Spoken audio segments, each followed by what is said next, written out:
Okay, good evening, everyone. Welcome to the Hillsborough Township Planning Board meeting of November 14th, 2024. Please join me in a salute to the flag.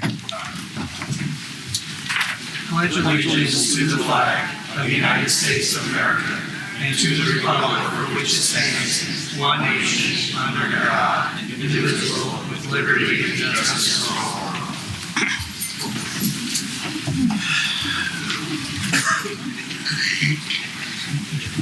Please be advised this meeting has been duly advertised according to Section 5 of the Open Public Meeting Act, Chapter 231, Public Law 1975, otherwise known as Sunshine Law. Notice of the 2024 annual meeting schedule has been provided to the officially designated newspapers, the Township Clerk, posted on the Township's website, and available here at the Hillsborough Township Municipal Complex. In addition, application documents and plans have been made available on the Township Civic Clerk website at least 10 days before this evening's meeting.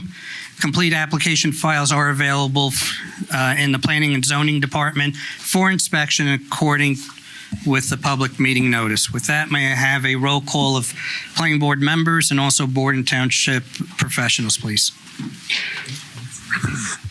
Mr. Vandervliet is absent. Mr. Wagner? Here. Mr. Radowitz? Here. Ms. Smith? Here. Vitale? Here. Mr. Deb? Also absent. Committeeman Lapani? Present. Deputy Mayor Ciccarelli? Here. Chair Fusen? Here. Chair Sirachi? Here. Mr. Boyce? Present. Here. Mayhew? Here. And myself and the videographer are here. Okay, thank you. Welcome, everyone. We do not have any meeting minutes for consideration. However, we do have a couple of resolutions this evening.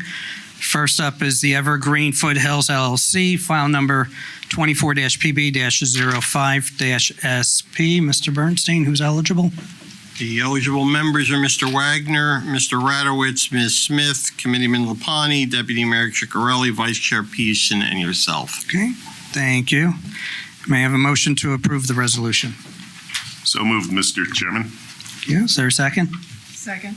Okay, any comments from the dais? Hearing none, roll call, please. Mr. Wagner? Yes. Mr. Radowitz? Yes. Ms. Smith? Yes. Committeeman Lapani? Yes. Deputy Mayor Ciccarelli? Yes. Chair Fusen? Yes. Chair Sirachi? Yes. Next, RB Manufacturing LLC, solar array, file number 24-PB-08-SPV. Eligible members? Same group. May I have a motion to approve this resolution? So moved. Second. Okay, any comments? Okay, roll call, please. Mr. Wagner? Yes. Mr. Radowitz? Yes. Ms. Smith? Yes. Committeeman Lapani? Yes. Deputy Mayor Ciccarelli? Yes. Vice Chair Pearson? Yes. Chair Sirachi?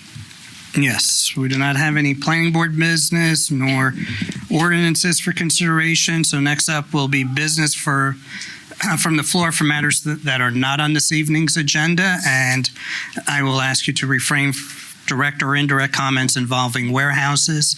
If you'd like to provide commentary, please come forward, state your name and address for the record, please, and please limit comments to 5 minutes. It's too tall. Okay. Good evening. My name is Ines River, 24 Tally Ho Trail. I've been to several planning board meetings, and I see a reoccurring theme which I would like to talk about. And this is the behavior. It was at its worst last week, and it's not about warehouse. It's about how people talk. So specifically last week, but it wasn't the only occurrence. The attorney of the client spoke in very disrespectful manner, and I was very upset and angry because I don't think anyone should be bullied or threatened. So whatever the attorney has a bad temper and cannot take care of it, or he uses his temper to intimidate, but I please ask the board to enforce some kind of basic rules how the dialogue is going on in this room. So if it's cross-examination, there should be no statement like, oh, thank God we didn't take you as our expert. It should be a question. And in general, it would be really nice that people don't behave and talk like angry baboons. Thank you. Thank you, and I agree.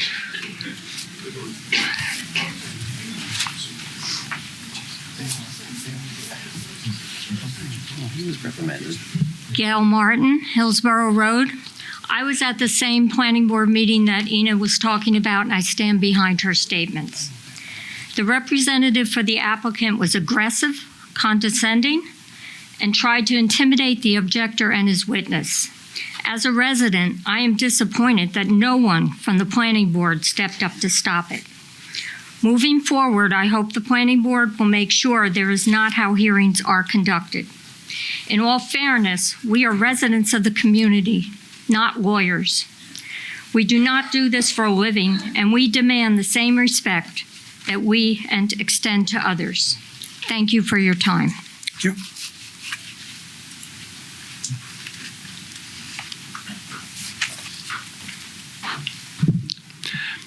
David Brooks, 7 Winding Way.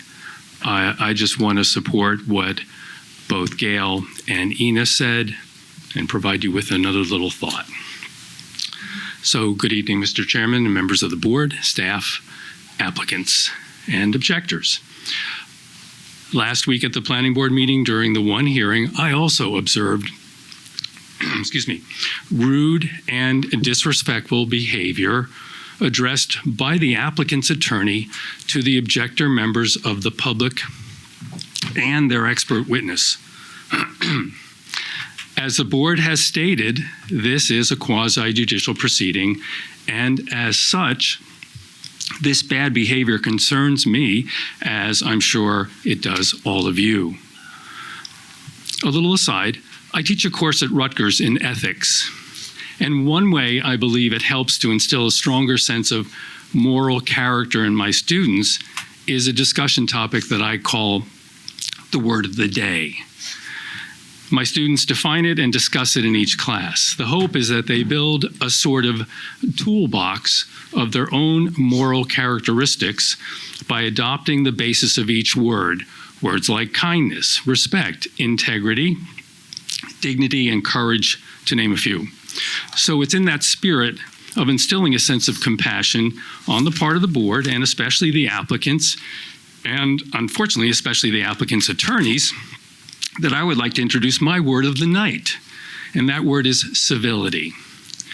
Civility, by definition, is a choice to treat others with respect, dignity, and consideration. It can also be defined as a form of politeness and courtesy in speech or behavior. Civility is more than just being polite. It's about how you engage with others when you disagree or have opposing views. I ask the planning board members, Mr. Chairman, and the board attorney, to affirmatively act to establish and implement civility as the overriding theme for every meeting and hearings held in these chambers. As you know, well, I will simply say that I believe was not the case last week, as the applicant's attorney continuously badgered and belittled the objectors and their witness.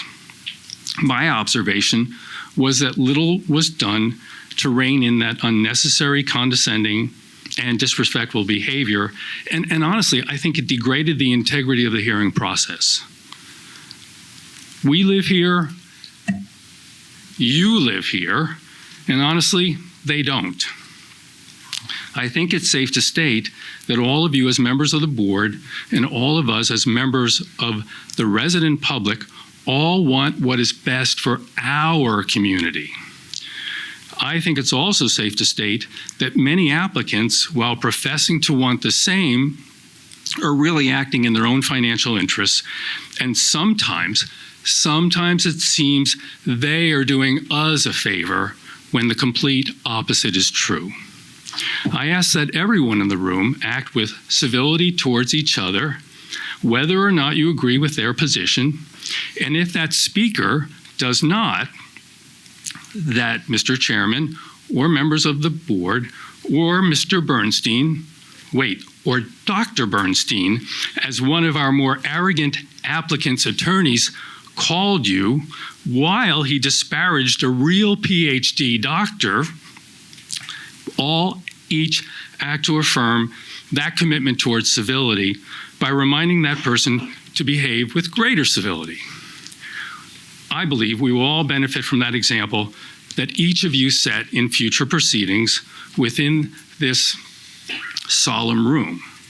Thank you for your consideration of civility as the norm going forward. Thank you.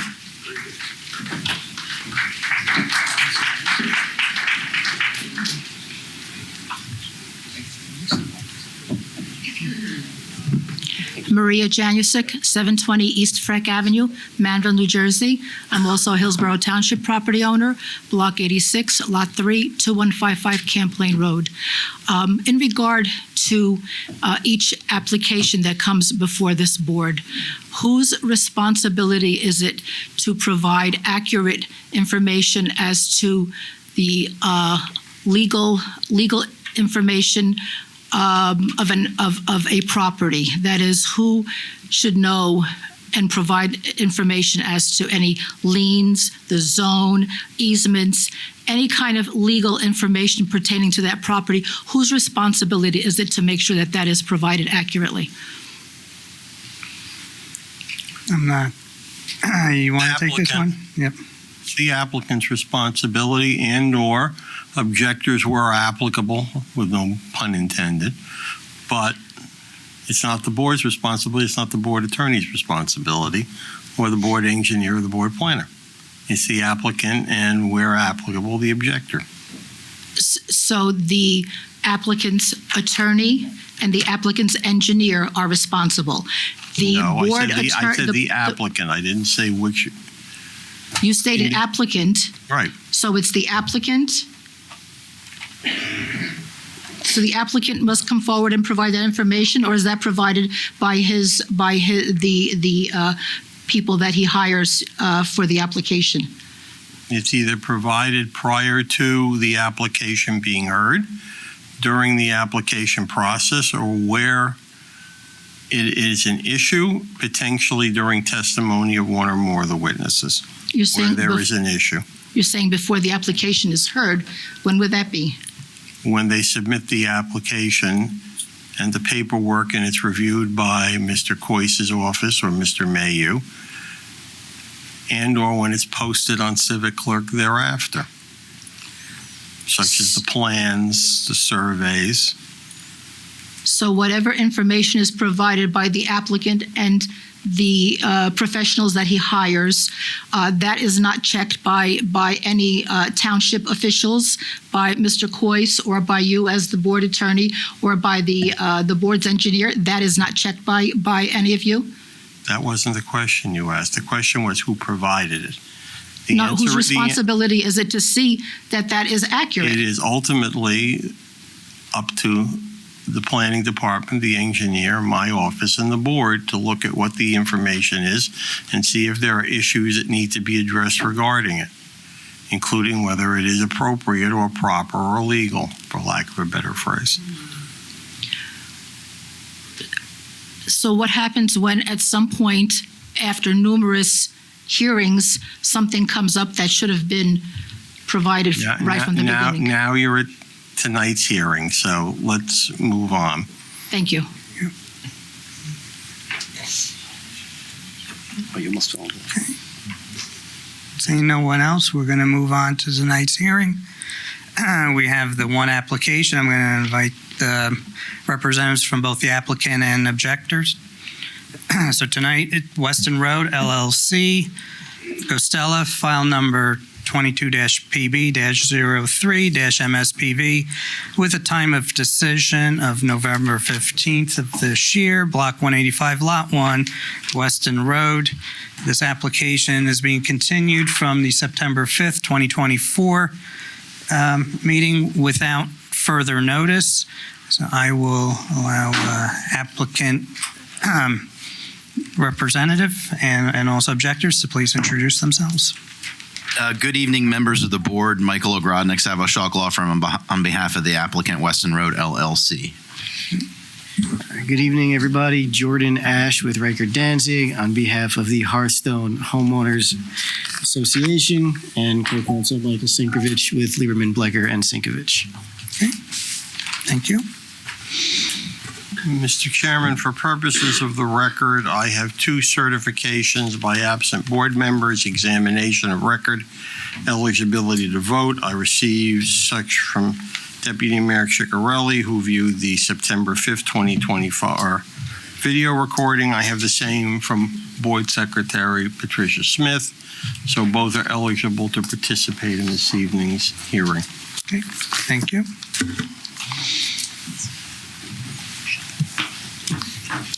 I believe, Mr. Chairman, that where we were was still with Mr. Ash and Dr. Emerson.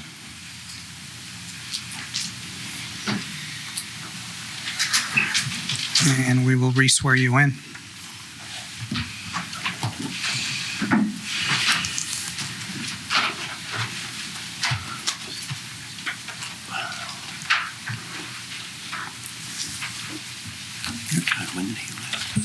Mr. Chairman, just very quickly, I just wanted to note, obviously we had submitted a letter, Mr. Ogrodnik did as well, about a jurisdictional issue that we believe exists regarding the easement. I don't want to belabor the point. Our position was in the letter. I don't know if the board wants to hear any more on that now or wants to move on.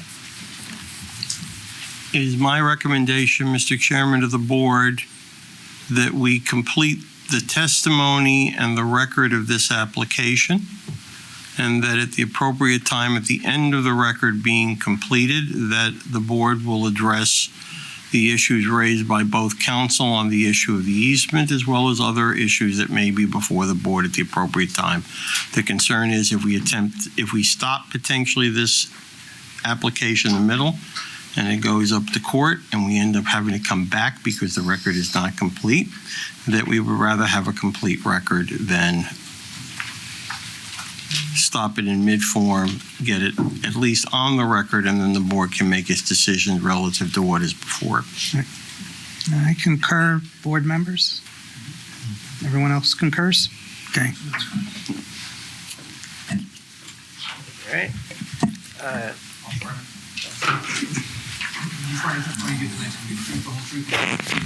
I do. Yes, Clay Emerson, Emerson.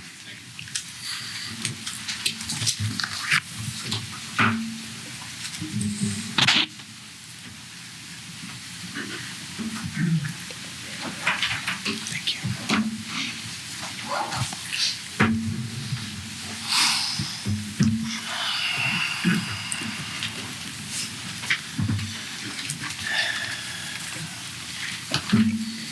Dr. Emerson, so you were here June 6th and gave some testimony. All right. So Dr. Emerson was here on June 6th, I believe was the date, and began his testimony. I'm not going to requalify him. He's still qualified before this board, as I understand it.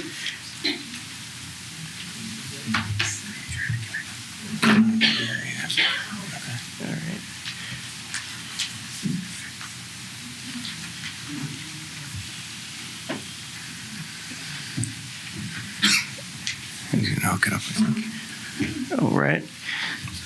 So I see we're trying to get us up there with some exhibit. Should I wait for Mr. Place to come back? Well, Dr. Emerson, is there any change in your degrees, qualifications, licensures, et cetera, since June 6th? No, sir. Okay. All right. I will ask Dr. Emerson to catch us up to where he is in his testimony and then continue as soon as we have ready to go. My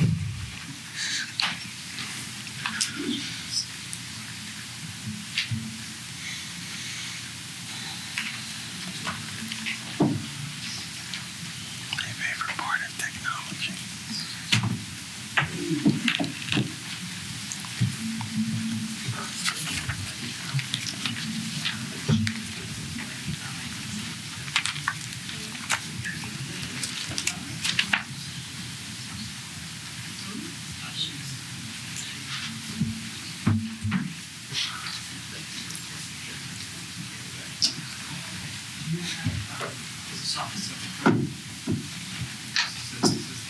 We do have If you tell me which one, I'll just have to do it on my. Okay.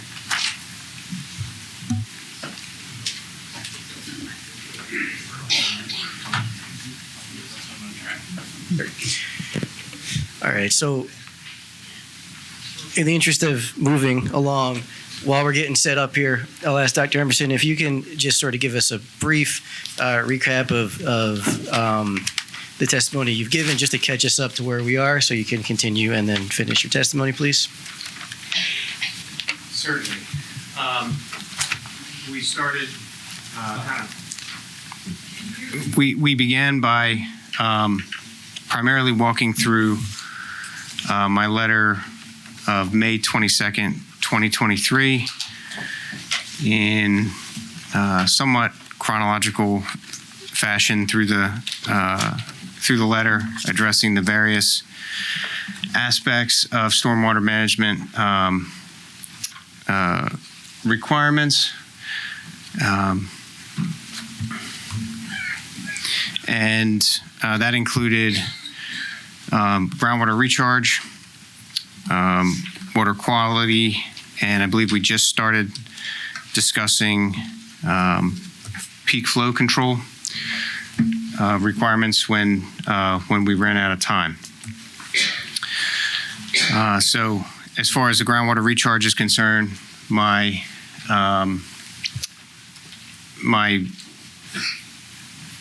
remaining concern there is that essentially the applicant had disagreed with the NRCS soil mapping, and from my review of the information and the testimony that was provided, it's not that they disagreed with the mapping, it's that they disagreed with the NRCS's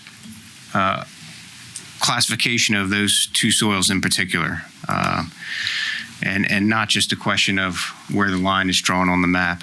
And as I pointed out, I think in the testimony, in my opinion, that's a bigger burden than just disagreeing with, where one soil series is mapped versus another. In terms of water quality, I believe I shared an exhibit. The number escapes me at the moment.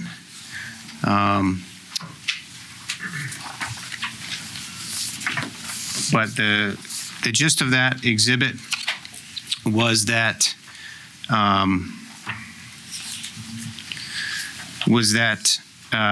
the water quality design was not compliant because the systems that were proposed, thank you, would not capture the drainage area that they were purported to capture. And that was a series of exhibits beginning with 01, 02, and finally exhibit 03.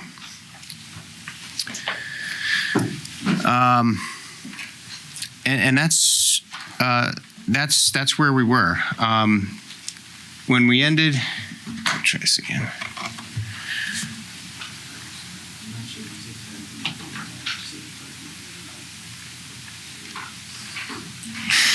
Thank you. So again, those, I believe this exhibit was marked 03, and this relates to water quality compliance. And the point of this was to show that drainage area wouldn't be picked up by the proposed BMPs. And then we also,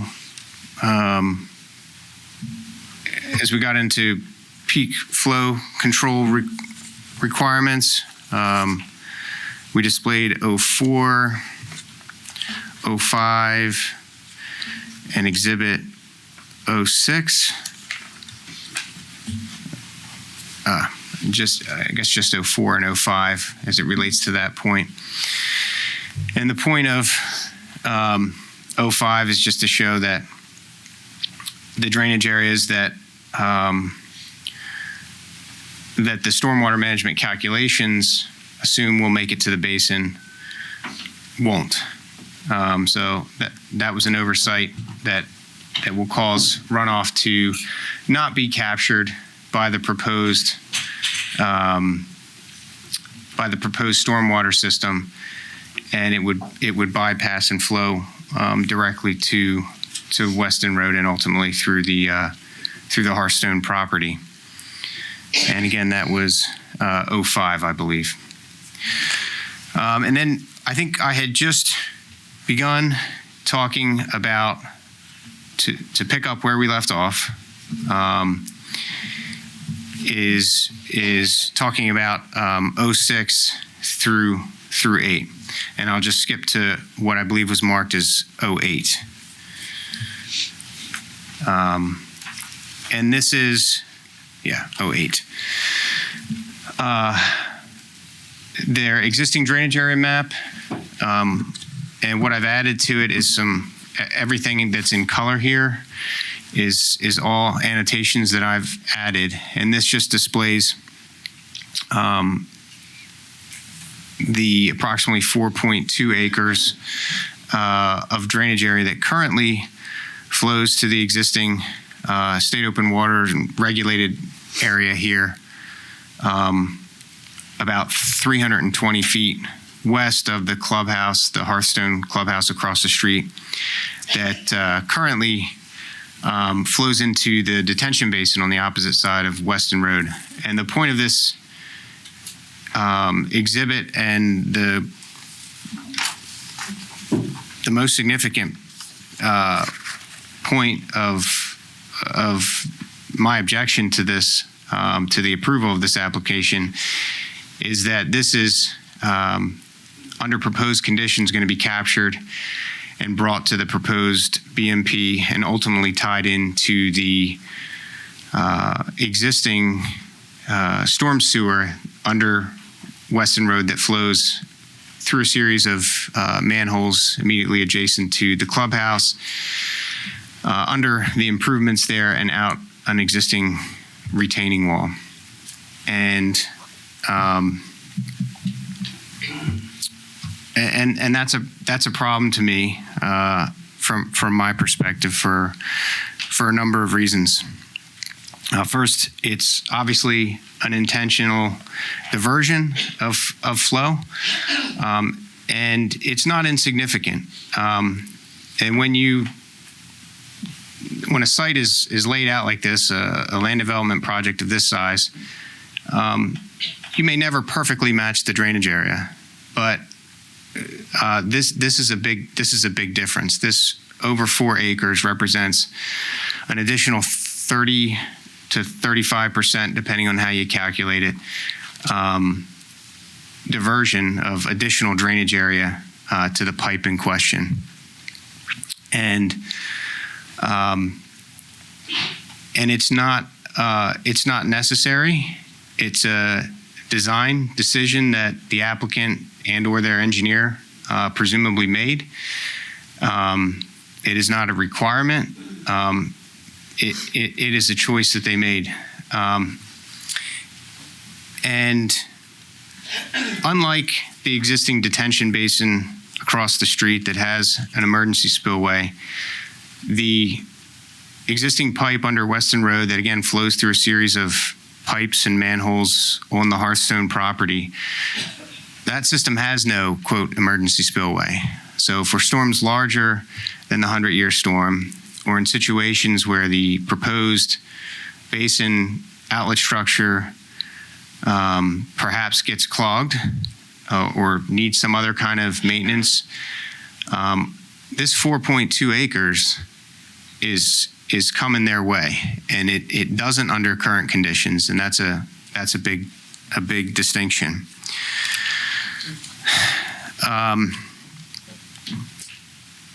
So I also, in my experience, this is a unique condition. Again, it's not unusual to have slight variations in drainage area, but to intentionally divert over 4 acres, which is not insignificant, more than a 30% increase in drainage area to this pipe, that in my experience is unique. I haven't seen a diversion of that nature before. And the fact that it goes through a privately owned closed pipe system compounds that that issue, in my opinion. And the stormwater management rules are not quiet on this topic. The goals set forth in 7:8 2.2 state that all stormwater management plans and stormwater management control ordinance shall be designed to, and it lists a number of things. I'll mention 3 of them. Reduce flooding, including damage to life and property. Minimize to the greatest extent practical any increase in stormwater runoff from any new development. And protect public safety through the proper design and operation of stormwater management basins. But this design choice flies in the face of those goals set forth. And in the design standards, if we want to get a little bit more specific, again, coming straight from 7:8, the design standards for stormwater management measures are as follows, and this is from 7:8 5.2 I1. Stormwater management measures shall be designed to take into account the existing site conditions, including a number of things, including drainage area and drainage patterns. And this approach, this design, does not take into account the existing conditions, in my opinion. It ignores the existing conditions. And as an engineer, I try and understand these things. I try and put myself in the perspective of the design engineer. How would I approach, a site like this with these existing conditions? And if I can switch to what will now be a new exhibit. 09, thank you. Which we will. Can you tell us what 09 is before you talk about it? Certainly. This is an earlier rendition of the same document that a portion of which was shown in 08. So this is the existing drainage area map, just an earlier version of it. This has also been submitted and is on and is available. So again, if 7:8 5.2, the design standards for stormwater management measures shall be designed to take into account the existing site conditions, nothing can be more important than understanding those existing site conditions before you lay out a site and come up with a design approach. And so what we see here in 09 is, at that time, the applicant's understanding of those existing conditions. And one thing, the reason I want to point this out is you can see the same general limit of disturbance, the same general shape as I flip back from the earlier exhibit, this general outline of the limit of disturbance shown in 08. You can see that kind of transposed into same general shape in 09. But there's a key difference, and that is that in this exhibit in 09, and I've just temporarily marked up this dashed arrow here that shows that this entire drainage area flows into the basin on the Harstone property.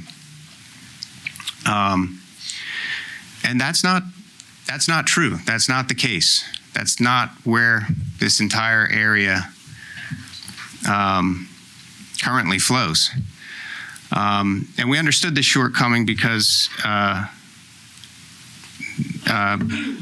we, as soon as we were involved in this, the attorney gathered available information from the township on the earlier approvals for the previous development here. So we understood that this was an error. And so when the applicant first proposed this layout, it's hard for me to believe that they let the existing conditions speak to them or designed it in context with the existing conditions, because their understanding of the existing conditions from the most basic level, where does this site drain to, was incorrect. But what happened after this, eventually at some point, I would guess in late 2022, early 2023, prior to the next revision, they realized that this connection was wrong, but they didn't change the design approach.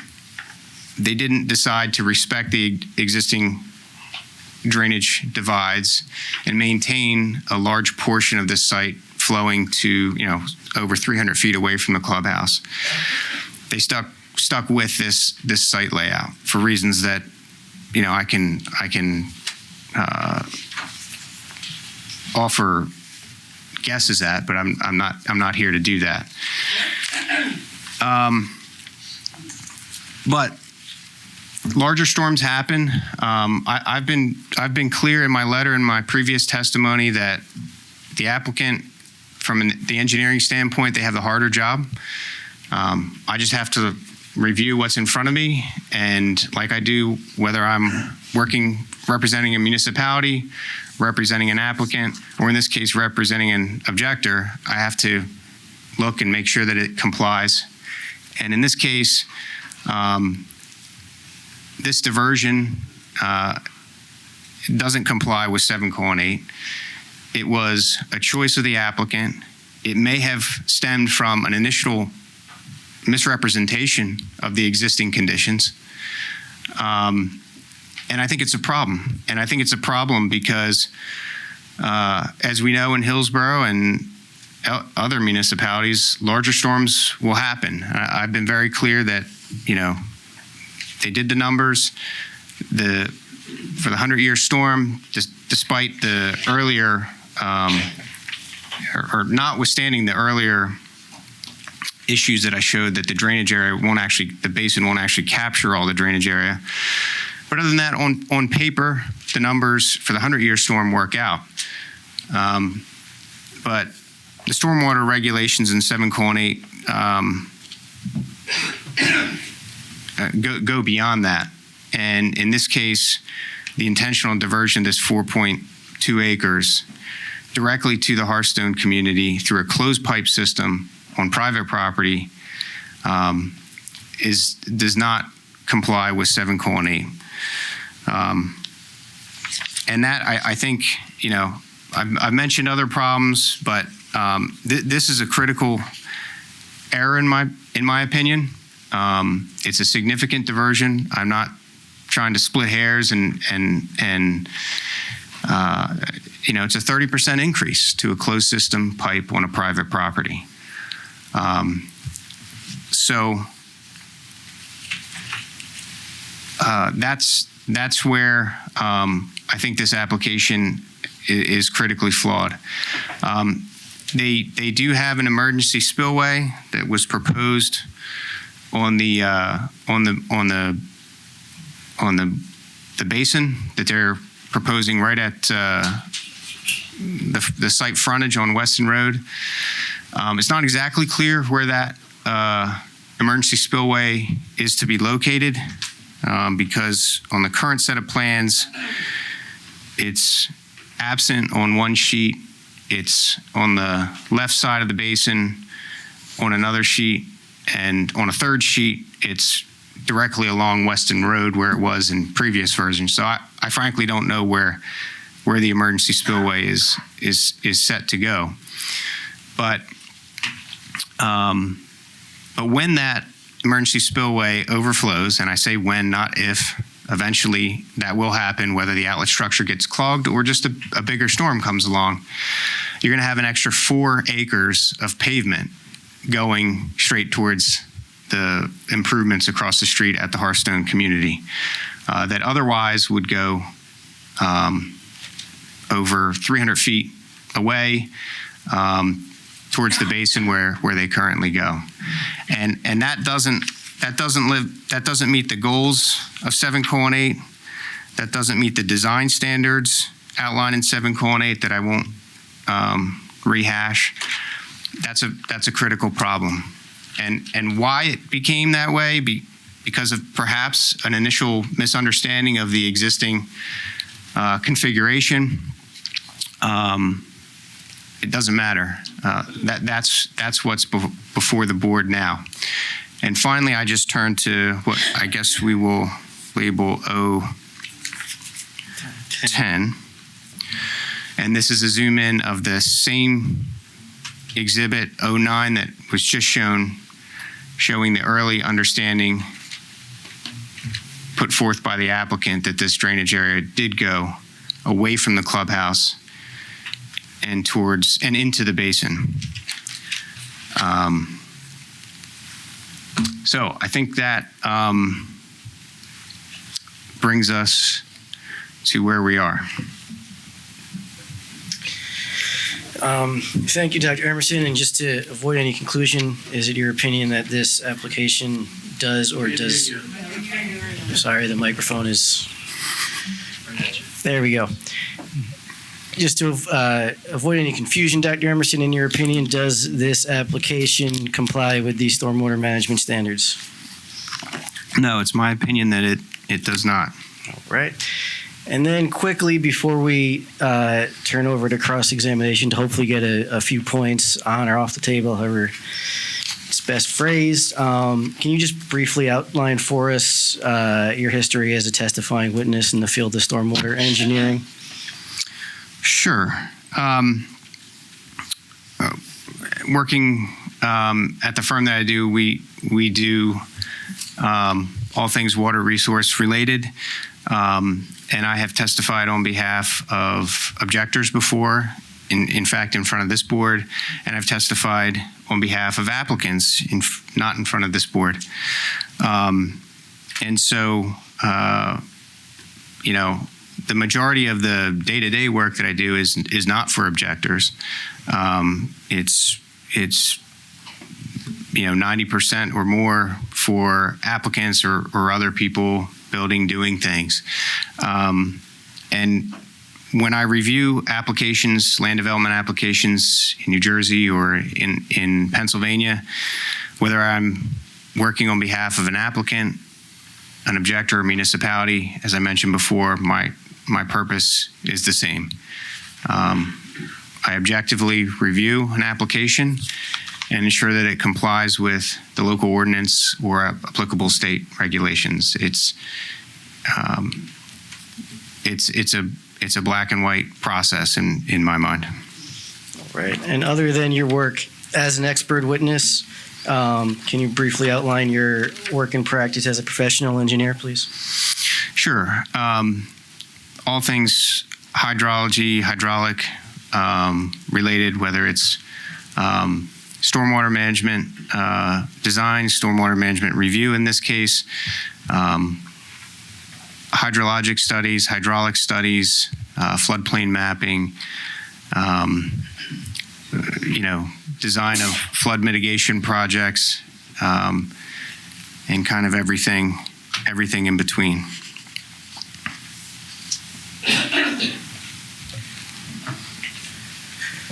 All right. I'll reserve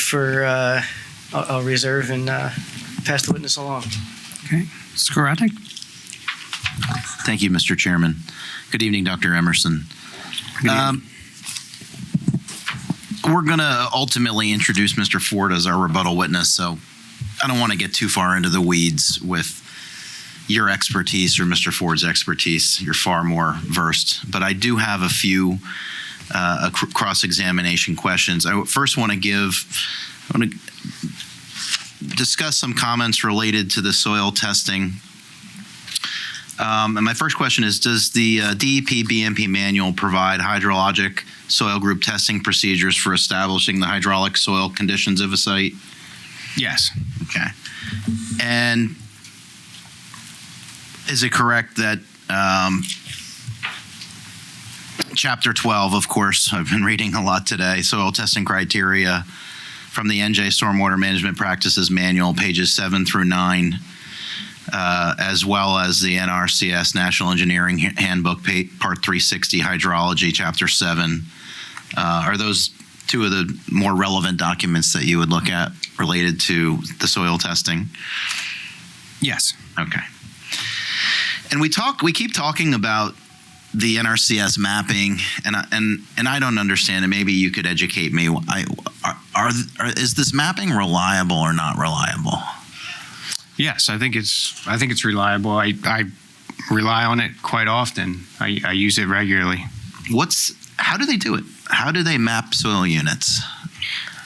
Well, that's a Objection. Clay's not NRCS member.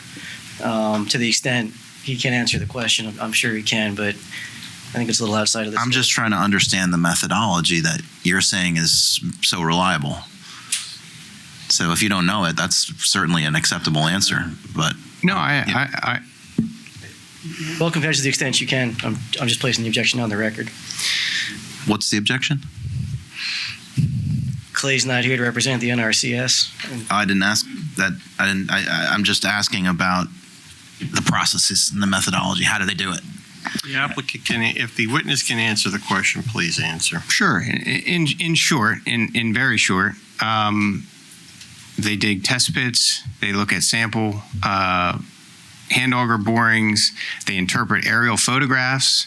They look at vegetation. They combine all these things together, and they get, and eventually someone draws a line on the map.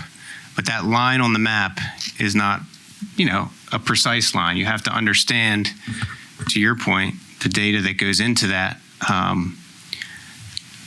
mapping, and then understand the precision of the mapping. And within New Jersey, I think there are still two different scales of soil mapping that if you dive deep into that, you'll uncover all kinds of supporting information that would more thoroughly answer your question. But in short, they look at soil profiles and aerial photos. Aerials, okay. Does the BMP manual have a depth to seasonal high groundwater that soil must be classified as HSGD? Yes, it does. Can you repeat the question? Does the BMP manual have a depth to seasonal high groundwater that soil must be classified as HSGD? I don't know if it uses the word must or not, but there is a depth, and if you're able to classify it according to the BMP manual, depending on where you find seasonal high relative to that depth. And I do have copies if you need them, but is it that 24 inches that we've been talking about? That sounds correct. Okay. Is it your understanding that classifications of sites be in accordance with NRCS National Engineering Handbook Part 330, 630, Hydrology, Chapter 7, Hydrological Soil Groups, dated 2009? Yes. Okay. And that chapter of the NAH has a table that I know I've seen in multiple reports, Table 7.1, titled Criteria for Assignment of a Hydraulic Soil Group, which is used to establish the HSG for the site. No, not for the site, but it does have a table that for a given test pit, yes. Okay. Does the chart state the depth to a water impermeable layer which represents the soil to be classified as HSGD? Yes. Okay.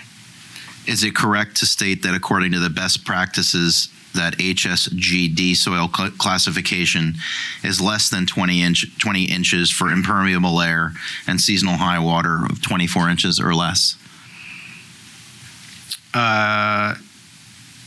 That's not completely true, no. Could you just try to explain that to? Well, the table is a little more complicated. Depth to water, impermeable layer less than 20 inches, it gives a D. Depth to water table, less than 24 inches. in the undrained condition, it is a D. But there's compound classifications as well. Do you recall how many soil logs were performed by the applicant on this property? Initially or after our involvement? Total. No. Okay. I'm sure you can. I'm going to represent to you. There was 96. I believe that. Okay. And since you don't have it in front of you, I'll ask this as more of a directed question. Were you aware, can you dispute that, 83 of those 96 tests, those logs, were found to be within the criteria of the declassification? I can't say that they are or not without digging a little deeper. How many tests are required when you're looking to reclassify soil? Is there a specific number? Is there a sample? I think that in the BMP manual, they offer some guidance on that, but I don't have that in front of me. What happens if there's discrepancies? I mean, I would imagine that properties, large and small, have multiple soil, different classifications on a property. What do you do if there's a discrepancy? What do you mean a discrepancy? A discrepancy between what? The map or between the different? Between the actual, test pits? yes, between the different test pits. Well, in general, you make sound conservative engineering assumptions and move on. Based upon your experience, 20-acre site, do you think 96 soil tests is a reasonable amount of soil tests? I think if someone yes, I think it's reasonable. I think if someone is trying to alter their design approach and, in effect, not do any groundwater recharge, when you have a community immediately downstream, I don't think that it's unreasonable for someone to do, if you claim 96 soil tests, in order to argue that they can avoid doing any groundwater recharge. Because I think you have people who live downstream that depend on you doing the right thing. Are you aware that board engineer, Mayhew, DRCC, and soil conservation have all agreed with the reclassification of the soil? No. I am aware that some of those have, yeah. Okay.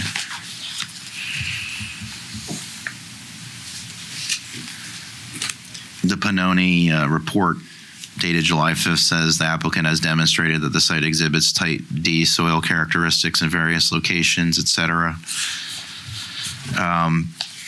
In fact, do you think they're wrong? Do you think John Hutchinson at DRCC and Mr. Mayhew and soil conservation engineers are incorrect? I'm going to just object really quick. Mr. Mayhew is here to speak for himself. I'm not sure. He's submitted quite a few letters. I'm not sure he's fully agreed with the applicant here, but he is here to speak for himself. Okay.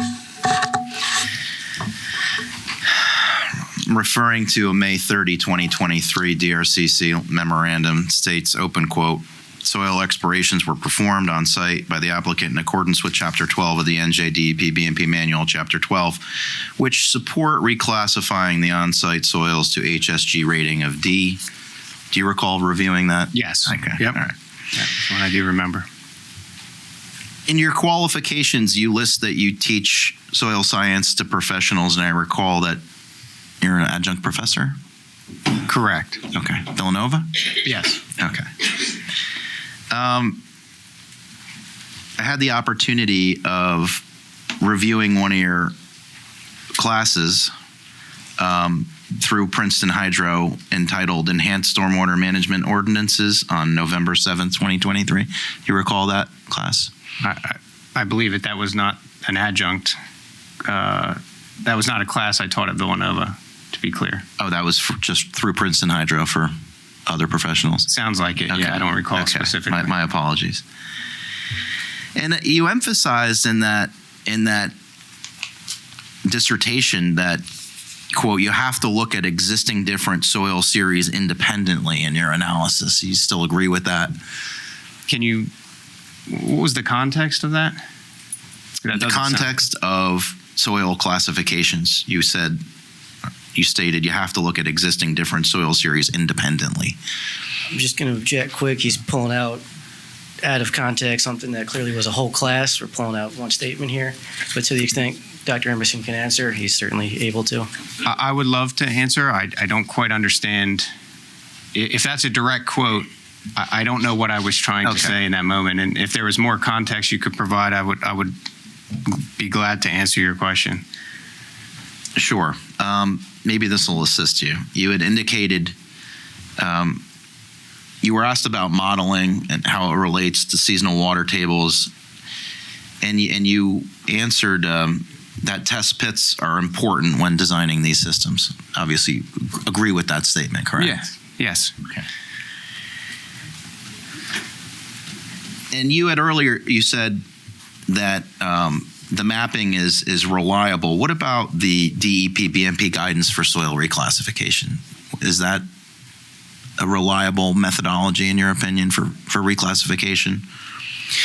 I would say that I'm not going to say that it's unreliable, but the NRCS, the people who decide what a Penn soil series is or Realville soil series, that's the reliable resource. DEP is relying on NRCS. So what you see in the BMP manual is them, again, relying on the National Engineering Handbook and the NRCS, the people who decide what a Penn soil series is or what a Realville soil series is, like those that are mapped on the site.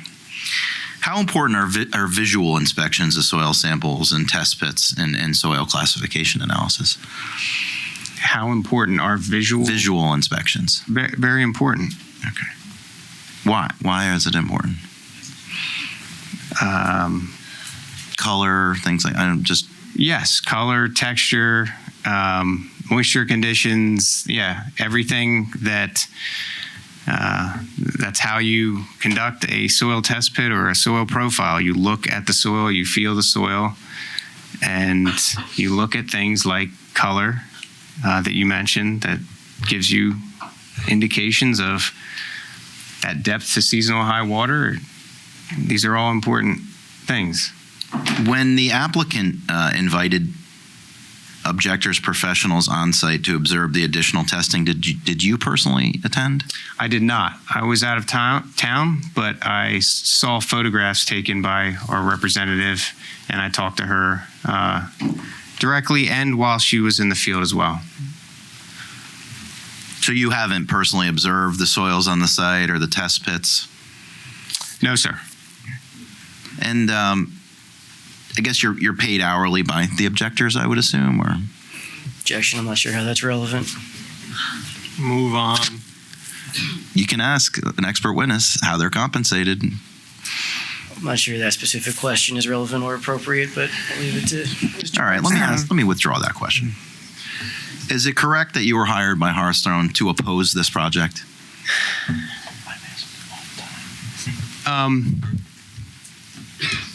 I was hired by Hearthstone to review this project. I don't agree with your wording. Were you hired with the goal to have this application denied? No, sir. So you're just an impartial soil expert? No, but frankly, when an objector hires me, I don't make any claims of what I might find in an application, and I don't have time to do the homework to dive into an application and say, oh yes, there's a problem with this one, or there's not a problem with that one.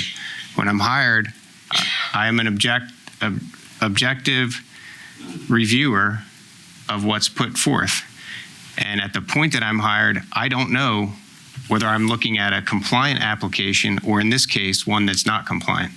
How many soil tests were performed by Princeton Hydro on the subject? How many did we perform? Yeah. None. Okay. Just quickly on water quality, we had provided some green infrastructure manufactured treatment devices. Are those certified by DEP to provide the water quality needed? Those systems, when designed and installed properly, are approved units. Correct. Are you aware that DRCC stated the water quality requirements had been met?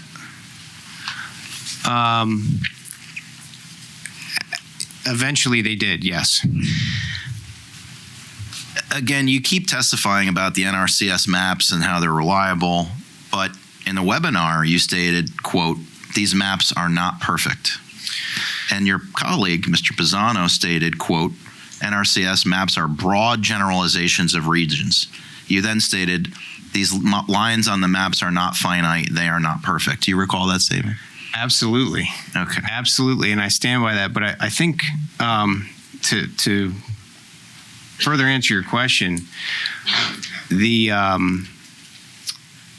information that's been submitted by the applicant does not question the mapping. It questions the nature of Penn and Realville soils themselves. In other words, if you review the documentation and you look at the colors, you look at the profiles, they are Penn and Realville soils.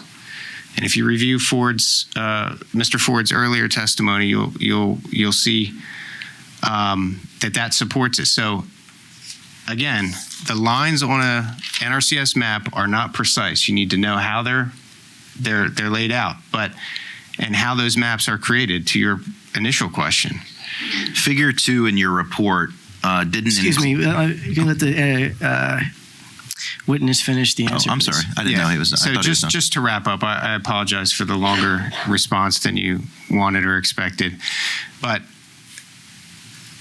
I'm not here to say that the applicant is questioning the mapping. In my opinion, they're not. They don't doubt that there are Penn and Realville soils there. What they're questioning, and all I said today, was that they have a higher burden because they're saying Penn soils are not C soils. Penn soils are D soils because all their other observations support the mapping itself. So I'm not questioning the mapping. You're not questioning the mapping. The applicant is questioning what NRCS thinks of the soil series that they define. So we can talk about the mapping all you want, but it's not my point. It's not relevant. Figure 2 in your report didn't include any reference to the final round of testing that was done in April 2023, which was done to resolve, these initial questions that had been raised by you and other professionals. Why didn't you look at the 2023 testing? I'm sorry, did you say April 2023? I believe that April 2023. That is not when we were out there. I believe there was a final round of testing after that, after the testing that was done with. No, I think our initial, I think there was another round of testing that was done prior to. I think we asked that we be included. I think there was another round of testing that was done without including us, and that might be what happened in April. But then the third or fourth round, where the applicant did notify us, I believe was actually in August, if I'm not mistaken. Is that what you're referring to? Yes. So we did issue another letter in January to that point. The May 22nd letter was issued prior to the April testing, prior to the August testing, and it didn't know that either of those two rounds of testing might occur in some point in the future. So I'm not sure I understand your question. You recommended a limit of disturbance be delineated to parse out the C and D soils. Can you point to a section of the regulations that would dictate delineation, as you had suggested in Chapter 12?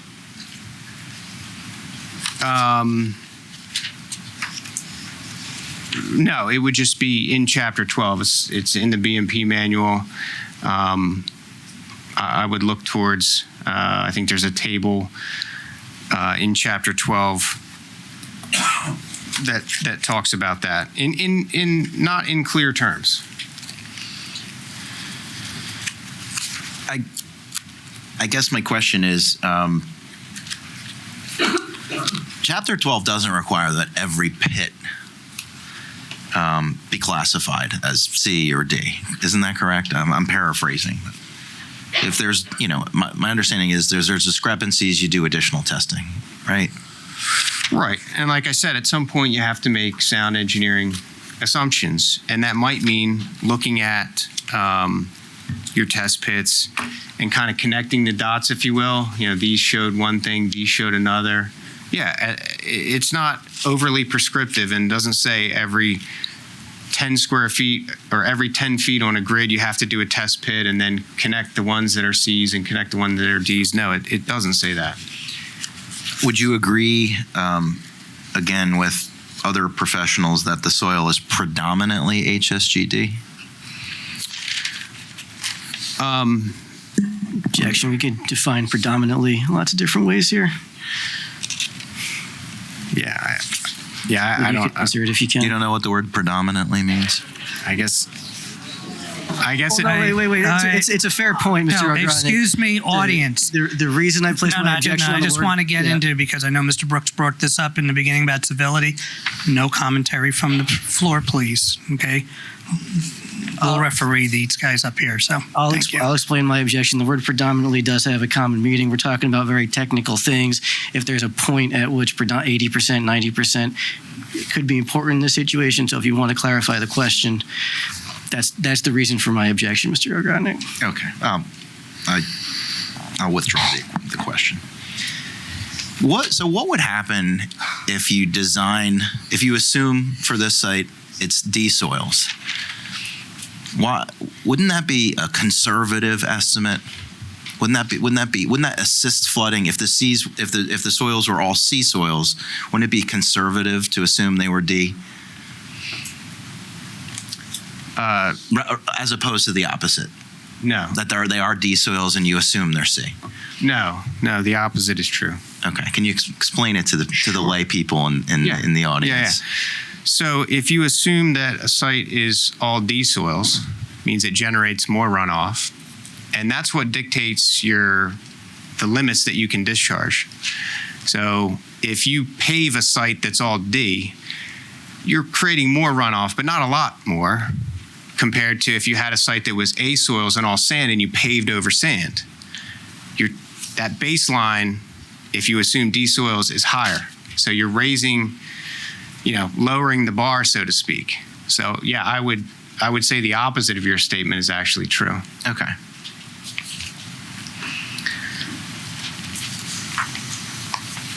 Because it's your existing conditions that set your performance levels. You stated in your report that the application fails to meet the rules outlined in NJAC 7.8.5.6. Your findings section support this claim, listed to speak to an increase in volume in 2 out of the 3 findings.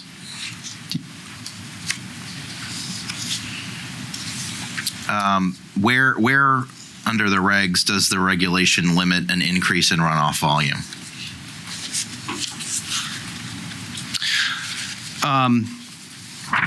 Let me just get to where. So this is an interesting point, and it's true that the rules do not specifically say that you cannot increase volume. However, so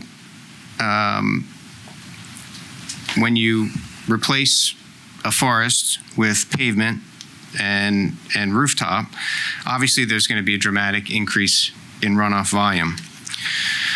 And the numbers bear that out. But keep in mind that you have to think about the perspective of who's experiencing this increase in volume. So you're right. The rules nowhere does it say, you shall not increase the volume of runoff, it does say that you should reduce flood damage. It does say that you should protect public safety. It does say minimize to the greatest extent practical any increase in stormwater runoff from any new development. And in 5.2, the design standards, it says shall be designed to take into account existing site conditions. So if you want to talk about the pipe, the closed privately owned pipe system that goes through the Hearthstone community, they're experiencing not the dramatic 2 or 3-fold increase in runoff volume that I point out in point 1 there of the May 2023 letter, but they've got an extra 4 acres coming to them. And that's not because of anything other than your application decided to intentionally divert over 4 acres to that pipe. So that's an increase in volume that's not specifically enumerated in point 1, but that's the problem with this application. Yeah, and I think that's really at the heart of this dispute, because the code, it does not limit the increase in volume, provided, right, that you meet the reductions at the property line. So if you comply with the regulations, you're saying, well, you might comply with the regulations, but there's other things that you should consider. No, I didn't say that. Objection or mischaracterizing testimony. All right, well, clarify what you meant by that. Simple. They have to comply with 7:8. Included in 7:8 are the 2 statements that I read that they don't comply with. But it does not limit the increase in the volume, right? No. Okay. You also talk about at great length this idea of redirection. Okay, the drainage area, the 4.2 acres. Where specifically in NJAC 7:8 does the regulation limit the redirection of drainage areas?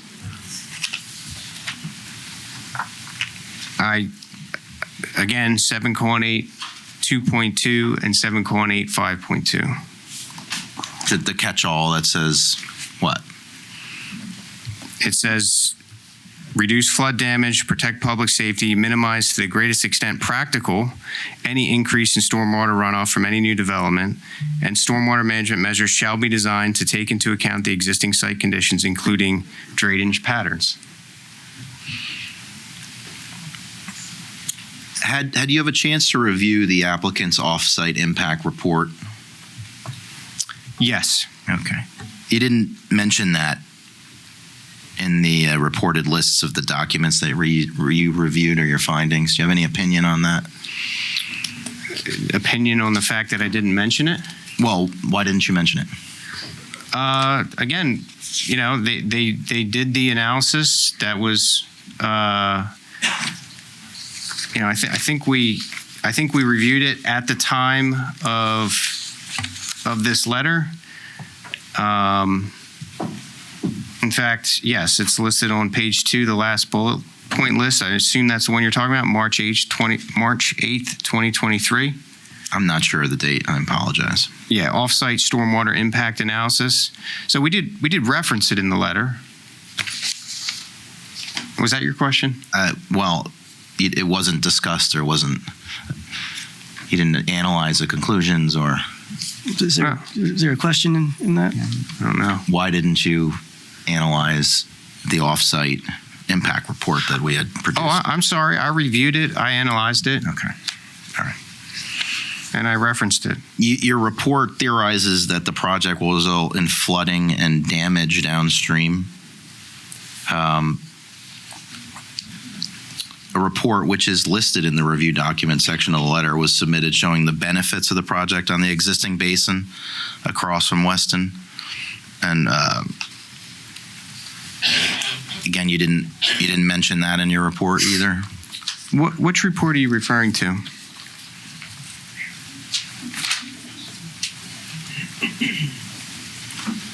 Your May 22nd, 2023 report. No, but I believe you were referring to another report in addition to the one entitled Off-Site Stormwater Impact Analysis. dated March 8th. Was there another report that I'm not aware of? I'm not sure. So I you're withdraw that question. Okay.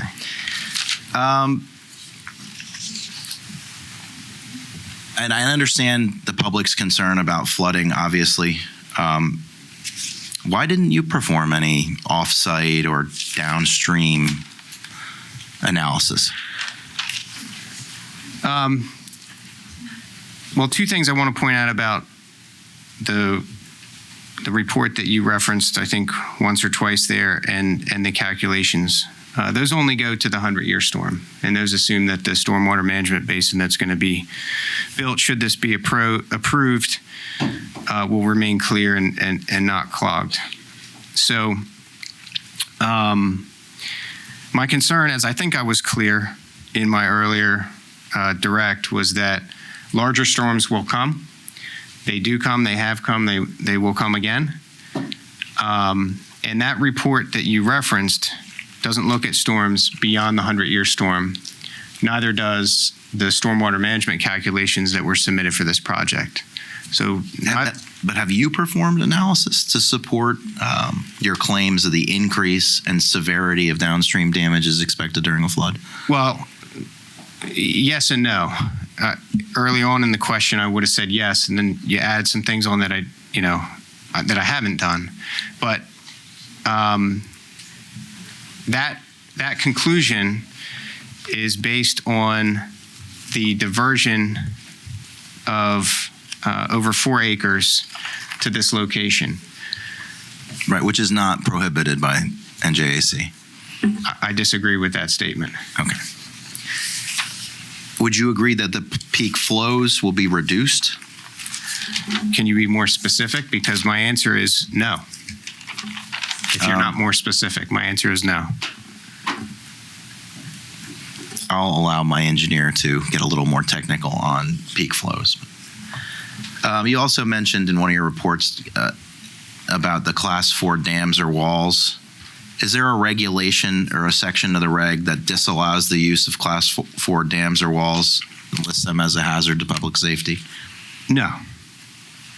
Your report states it's important to note that Hearthstone Basin was designed with the sole purpose of managing storm water for up to the 100-year storm, as is dictated by the stormwater rules. However, as the residents of Hillsborough are aware, larger storms will occur, close quote.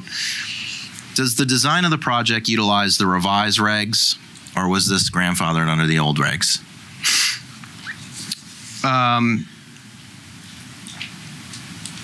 It uses the revised rainfall data. I don't know if that's what you mean by regs. The calculated rainfall amount. Right. It's the new data, correct? The current and new data, yes. The Environmental Commission stated in their review that detaining 90% of the 100-year storm by at least 14.5 hours after the 100-year storm would be beneficial to mitigate the increase in volume. Would you agree with the EC's recommendation? It sounds like they've done some pretty detailed work. I have not done that same analysis, so I'm not going to agree or disagree with that. Then, okay. Would you know the answer, or I should say, is it correct that the applicant detained 1.48 times this volume for 17.5 hours when 14.5 hours was recommended by the EC? Isn't that above and beyond the regulations?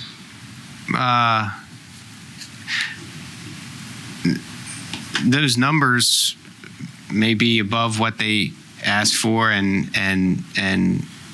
but it doesn't change the fact that when a larger storm comes, larger than that 100-year storm, you're going to have an extra 4 acres of pavement that's not going to be attenuated by this basin at all, going to this pipe, which at that point will be largely overwhelmed, and going to the clubhouse. And how do you know that? How do you know it'll be overwhelmed or clogged?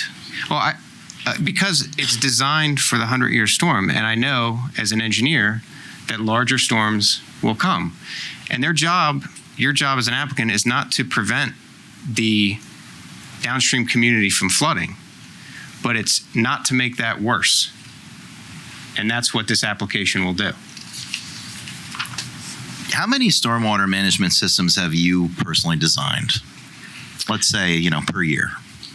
So, again, as we kind of ended up with, I'm not a land development engineer. I do not do, this is not a day-to-day task of mine. Our firm, it is not in our mission statement. We don't, when we're offered land development applications, we don't do it. So I've worked on, over the years, I've designed stormwater management systems, dozens.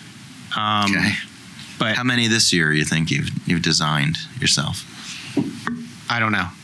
0, 10? Somewhere in between. How many stormwater management systems have you designed in Hillsborough Township? 0. Are you aware that Mr. Ford has designed hundreds, if not thousands, of stormwater management systems? I'm going to object here. We've made our point. No, We know Clay's history. it's a valid question. And I'm asking him, are you aware that Mr. Ford has designed hundreds of stormwater management systems? any of in Mr. Hillsborough? Ford's other applications or designs are not before this board right now. Okay. Look, we can talk about my experience, my background, as much as you want tonight.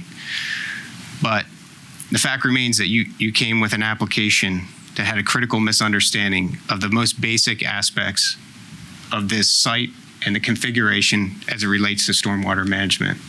So you can tell me how many dozens of systems he's designed in this township, and I don't mean to take anything away from Mr. Ford, but these are the facts. And that's a critical misunderstanding here. And I think it may have led to this diversion of water towards the community that wouldn't have otherwise happened. So you can go on about his qualifications as much as you choose to. Are you aware of a single stormwater management system designed by Mr. Ford that's failed? I couldn't point to a single stormwater management system that he has designed and built. Okay. I have no further questions.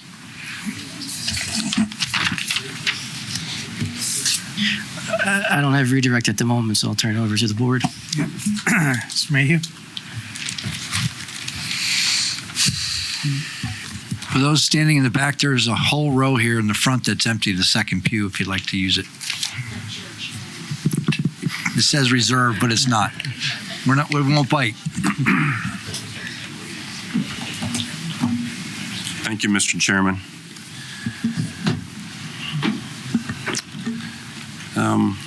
Dr. Emerson, we touched a little bit about the volume of runoff from the site. Does the stormwater report submitted by the applicant demonstrate that there will be an increase in stormwater runoff volume in the developed condition versus the existing condition? Yes, it does. I'll just note my objection for the record. My objection is based on relevance.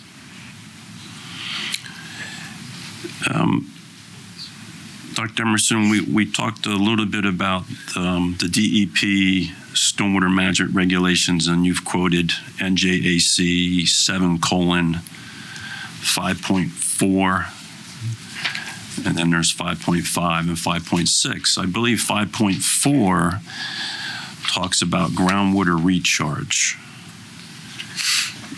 Is that the correct section?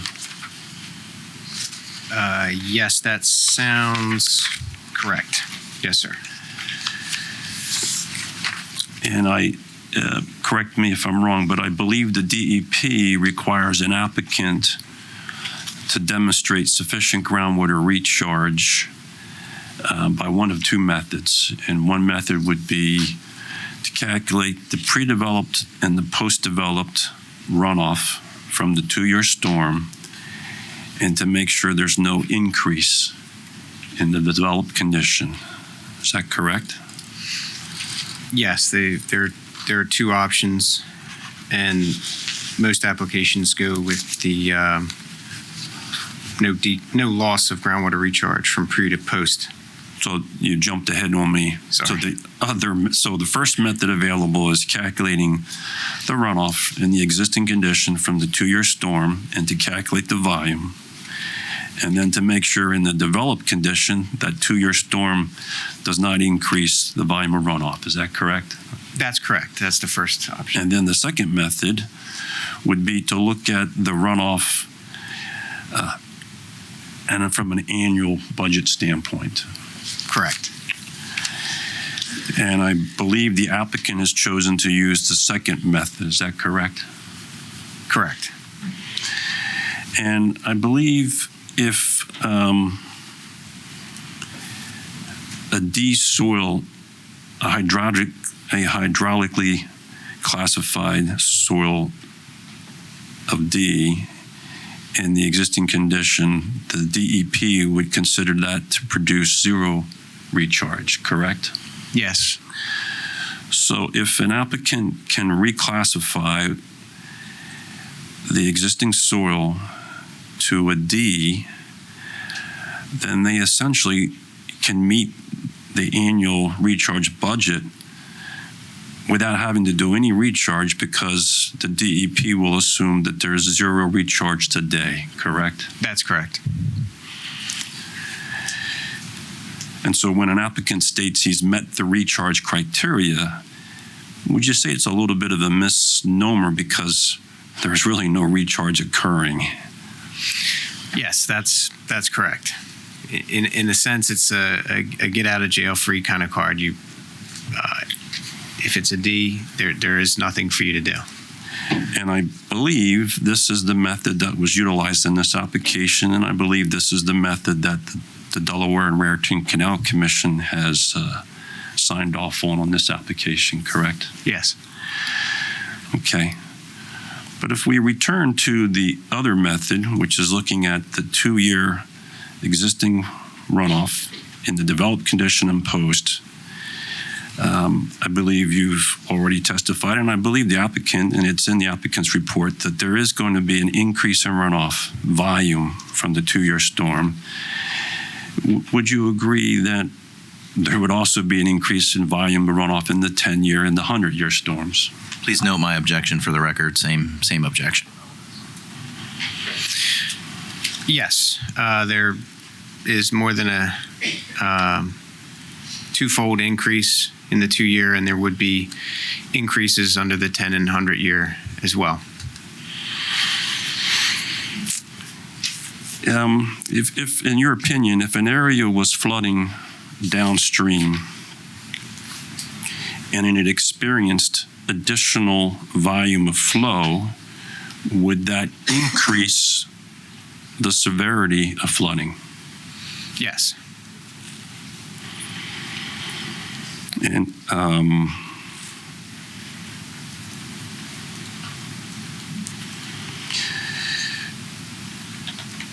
And if a site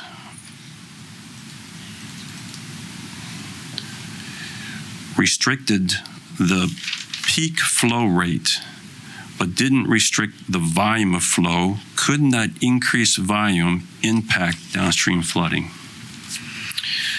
Yes, this is a topic that I've spent a lot of time working on, published papers about. This is a true statement.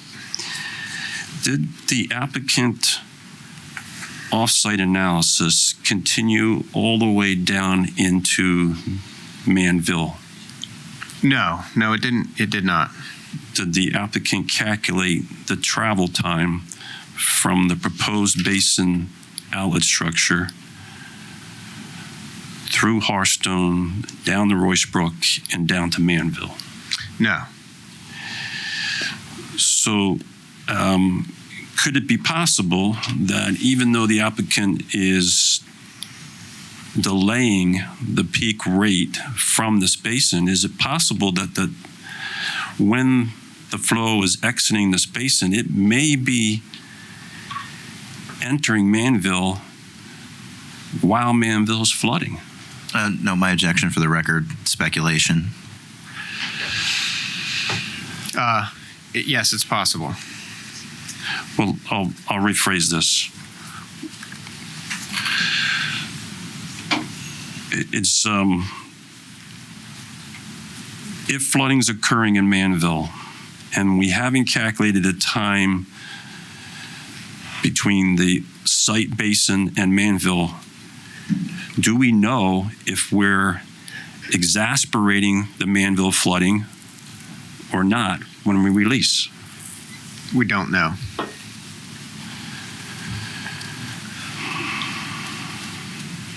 So in your opinion, it would be safer for the public to minimize the increase in volume of runoff that we're releasing from this site? Please know my objection lacks foundation. Well, I think we've established that in engineering opinion, if a site is flooding, such as Manville, and upstream areas contribute additional volume of runoff to the flood zone, it's going to increase the flooding. It's a question for Mr. Rand. So, yes, if you are increasing the volume of runoff, and even if you're attenuating that runoff, in other words, there's more of it, but you're slowing it down a little bit, and you do that over a large area with a series of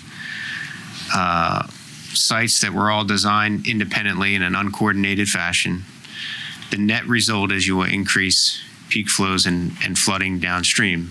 And I've demonstrated that on a real world application. That is a fact. Dr. Emerson, I think you're alluding to the subject site is just one sub-watershed within a larger watershed contributing to flooding in Manville, correct? Correct. As you go downstream, there's a larger and larger drainage area. And when we're specifically talking about the drainage area for the Royce Brook. And I think you've alluded to there are hundreds, if not thousands, of sub-watersheds contributing to the flow, and the timing is different in all of them, and therefore the impact downstream occurs at different times, correct? Correct. And I think we've already answered this question. We don't know if the release from this basin is going to contribute or minimize the flooding downstream, do we? We just know that it will increase the runoff volume, and that at the point of analysis as they've chosen, that they've done calculations at those points and none other. I'm going to change directions a little bit. When a soil scientist is doing a soil test pit, and they look at groundwater and or seepage, and they need to classify it as either perched water or a seasonal high water. In your opinion, can that sometimes be a gray area as to whether the seepage observed is perched or an actual regional seasonal high water table? Yes, it can be difficult to discern depending on the time of year that you're doing it, or the nature of the soil profile. It takes a trained eye. Is it possible in your experience that sometimes a soil log that identifies water as seasonal high water could in fact actually have simply been perched water? Yes.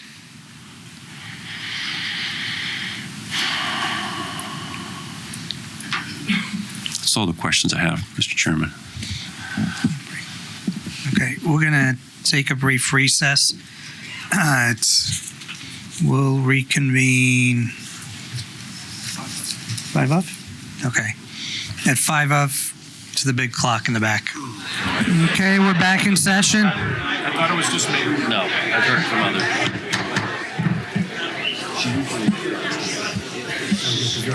Okay. I would hope so. Okay, Mr. Mayhew had just completed. Mr. Coyce? Can we close the door, please, in the back? Thank you. Thank you.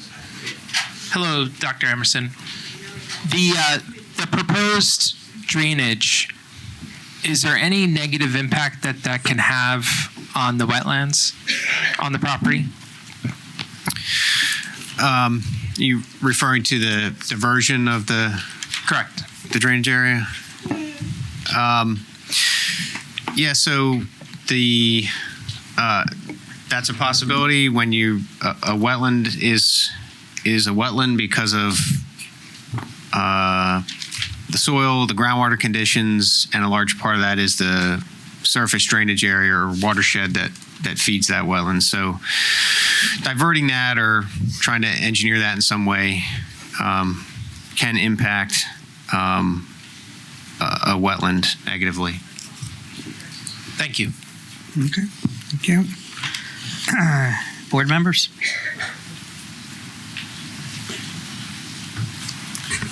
Dr. Emerson, you testified there is no emergency spillway in the retention basin at Hearthstone? No, there is an emergency spillway in the basin at Hearthstone, and if I may have misspoke, but my point when I said there is no emergency spillway is that there is no emergency spillway to the pipe that goes past the clubhouse. In other words, water that flows to that basin on their property in large storms and storms larger than the 100-year storm, there is an emergency spillway, an armored intentional area where that system will overflow. But on the contrary to that, now that we're taking that 4 acres and taking it away from the basin and putting it into this closed pipe system, now if that pipe is under pressure and more flow is coming to it than it can handle, there is no controlled engineered place for it to overflow. It's going to pop a manhole up if it's under pressure, and water's going to come out of the manhole, for example. So that's what I meant when I said there's no emergency spillway. There's no, quote, emergency spillway for the pipe. It has a limited capacity, and anything beyond that, all bets are off. So that pipe or the end of the pipe that would overflow, where would that be located? The pipe, like where would the problem be?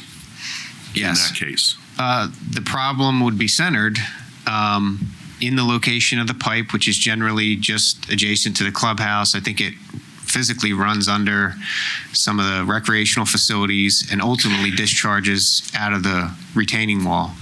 So if there were a situation where the pipe were receiving more runoff than it could convey, or if there was some physical problem in the pipe, some kind of failure,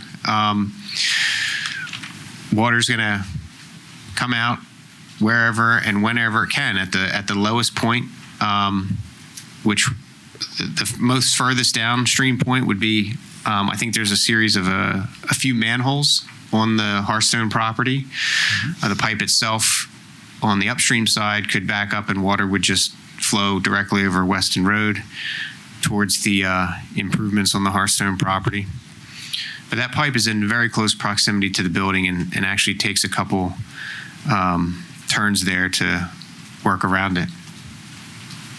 And then that eventually goes into the retention basin where there is an emergency spillway? No, it never does. It flows out of the retaining wall. There's a what's called a preformed scour hole there where the pipe discharges, and then it flows ultimately into the Royce Brook and the small tributary that works its way through the community. Okay, so that basin that we see on Weston Road, that has nothing to do with this flow of water? That's correct. Okay, thank you. Thank you. Hi, Dr. Emerson. Can you clarify for us, through all this talk about reclassification of soils, just what is the reclassification in this application? From C to D? Yes. That's what we're talking about. Okay. So in any prior applications or anything, any subdivisions of this site prior to this would have been classified as C? Unless the engineer attempted to reclassify it as this one has, yes. By default, that's what the mapping is here. Okay. What could cause a soil to go from C to D? And I hope anything. Is it over time? Can it naturally happen? Does it have to be surcharged? Can you expand on what would cause soil to go from C to D, or vice versa? It's not that something with the soil physically changed. And that's in their defense. That's not what they've argued. That it once was a C and is now a D. Soil forms over thousands of years based on climate, vegetation, geology. A conglomerate of factors go into soil, and then the NRCS, tries to break what's really a complicated system down into these first four letters of the alphabet. And for these soil series, they think that they're best described as a C, they being the NRCS, and the applicant disagrees. So it's not that there's in time some change that occurs. It's in this case that the applicant disagrees, again, not with the mapping, in my opinion, but with the nature of those specific soil series, the Penn and Realville soils. Thank you. That's all. Thank you. Thanks. Just have one question. Dr. Emerson, the pipe that it's been made reference to, what is the size of that pipe? Is it 12 inches, 24, 36? Do we know what? Yes, we do know. It's contained in the plans. It's a little bit unusual in that it's an elliptical pipe. So it's not I believe it's a concrete elliptical pipe and not a standard round pipe. So it doesn't have a diameter per se. It has a height and a width that I don't want to misquote, but is contained in the plans.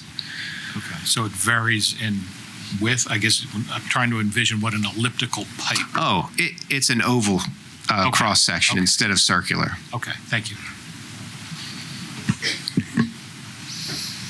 Dr. Emerson, where is can you hear me back? The line or the responsibility of the statute and regulations weighing in the other clauses that you mentioned and the best interest clauses? Where does that mesh, and how does it mesh when evaluating and designing or engineering what you're talking about? Yeah, those are kind of, I look at them as, from a stormwater standpoint or an engineering standpoint, as kind of the common sense clauses,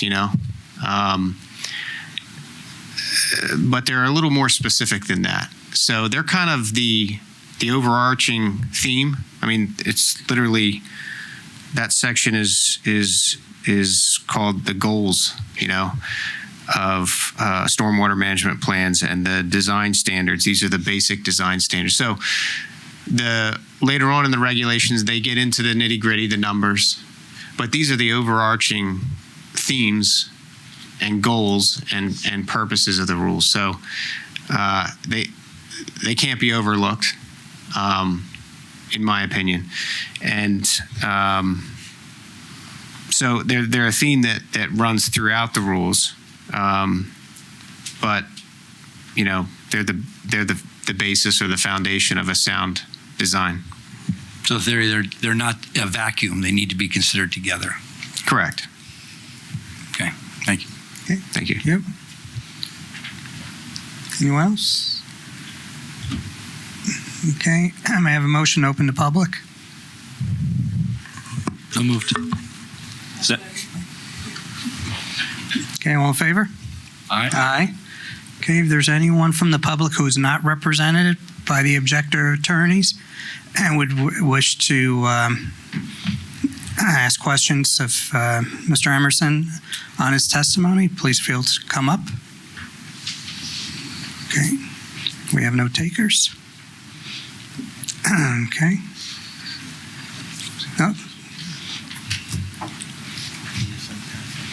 And again, please state your name and address for the record, please.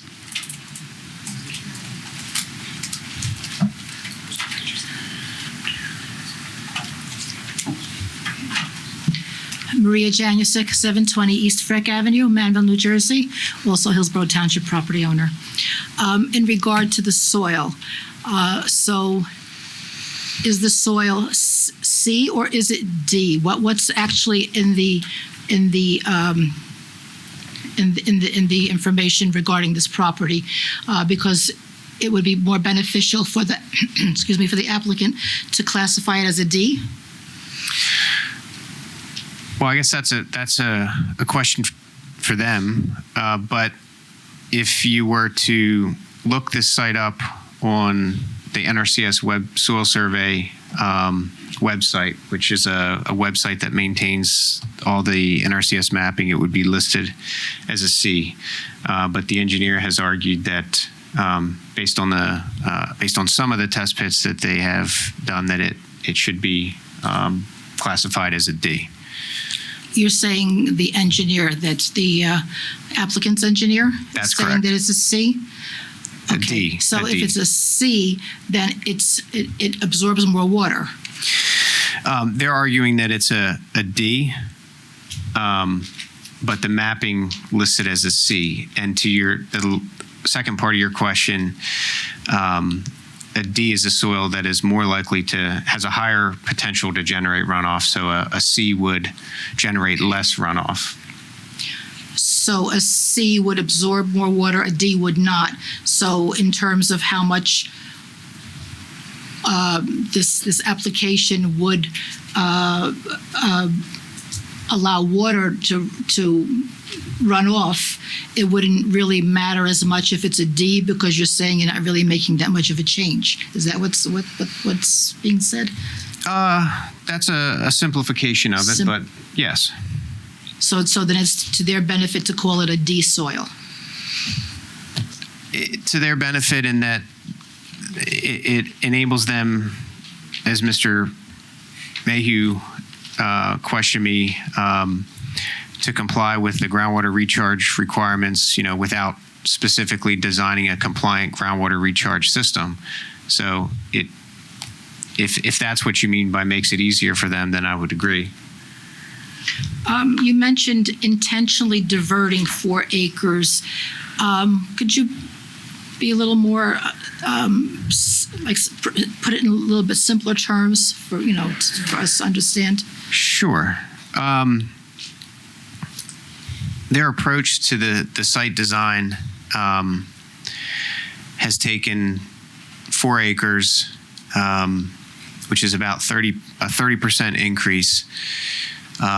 So the same pipe that we were just discussing, now is going to have to convey over 30% more drainage area than it does as we stand here today.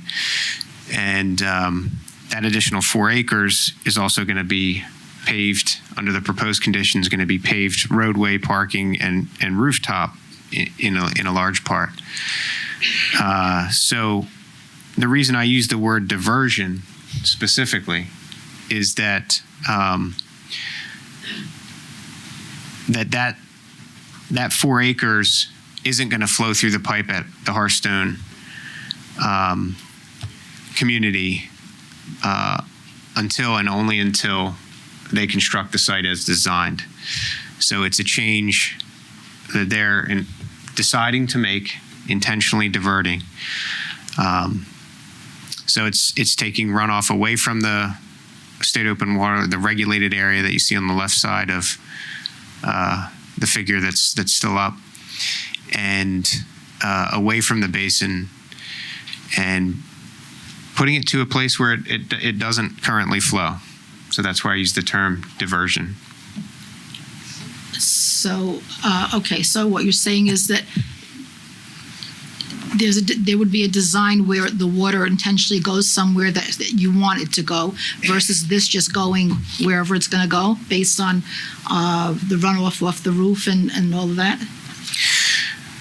Yeah, I guess my main point is that when you and I think what your question is getting to is that their responsibility is not to ensure that a downstream property doesn't flood. Their responsibility is to ensure that whatever existing flooding issues may exist, they don't make them any worse. And one way to make them worse is to divert additional drainage area to that area. And that's what they're proposing to do. Okay, what does NRCS stand for? Natural Resource Conservation Service. It's a division of the USDA, another acronym. USDA, okay. Okay, I think that's it. All right, thank you. Thank you.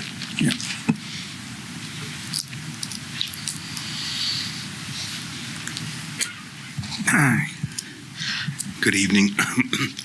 Excuse me. Good evening. My name is Emil DeVito. I'm the staff scientist at New Jersey Conservation Foundation in Far Hills, New Jersey, and I live in Middlesex County. Dr. Emerson, this area that was sort of mismapped, you said it was about 4 acres in terms of the way it drains. Does much of it drain toward that wetland on the left side of the diagram? Yes, the entirety of that, roughly 4.2 acres, currently drains towards that feature. Would it have been possible to design a system in that area of the wetland and the wetland buffer that would have directed the water from that acreage toward the wetland so that it could be filtered and then eventually leave that wetland and make its way toward that emergency spillway that you've talked about? Yes. That's all. No further questions. Thank you.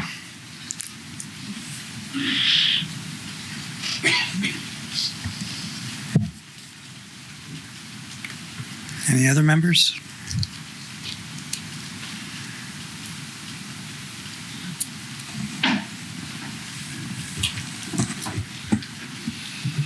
Mayor Richard Onderco, 325 North Main Street in the borough of Danville. Under NSA 40:55D-2, it states that the purpose of New Jersey municipal land use law include, and I quote, to ensure that the development of individual municipalities does not conflict with the development and general welfare of neighboring municipalities, unquote. Dr. Emerson, it's always good to see you. I have a question. Leaving this site in its natural state or developing it, which is better for the environment and flooding? Does the site plan of this site contribute more to flooding or less to flooding, in your opinion? Anytime you're converting a forested area to a developed area and increasing the runoff volume,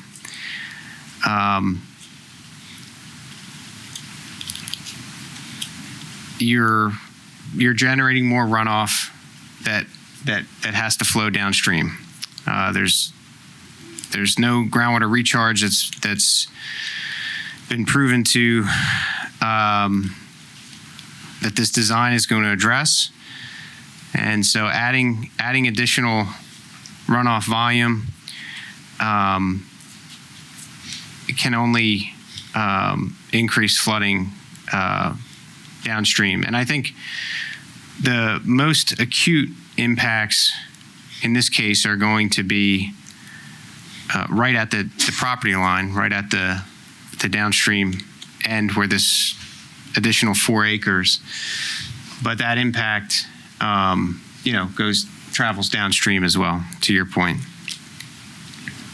Thank you.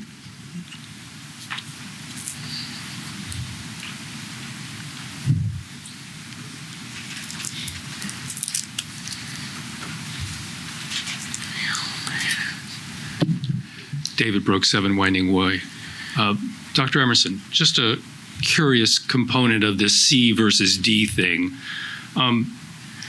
Does a stormwater recharge basin per square footage cost more than a stormwater detention basin?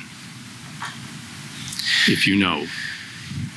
No, that depends on a number of factors. So I can't say that one by default is necessarily more expensive than the other. Okay.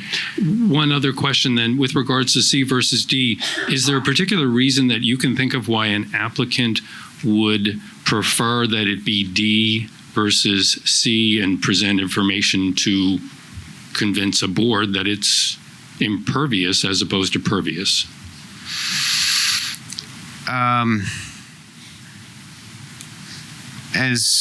As we discussed in the questions from Mr. Mayhew, if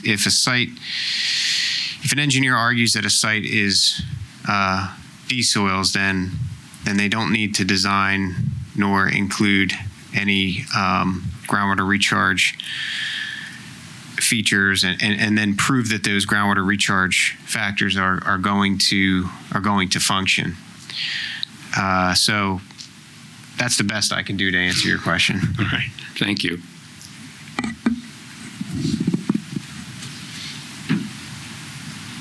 Okay, anyone else?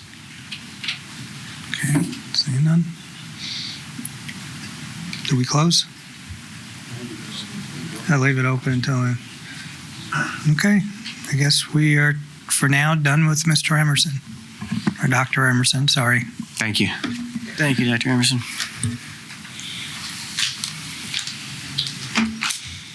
You can take that.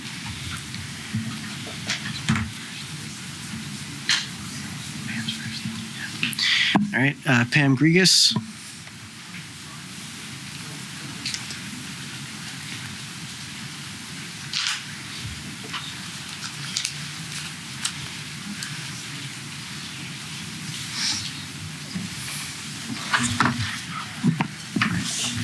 Court reporter is going to swear you in. I do. Pam Grigas, Grigas, live at 71 Weber Avenue.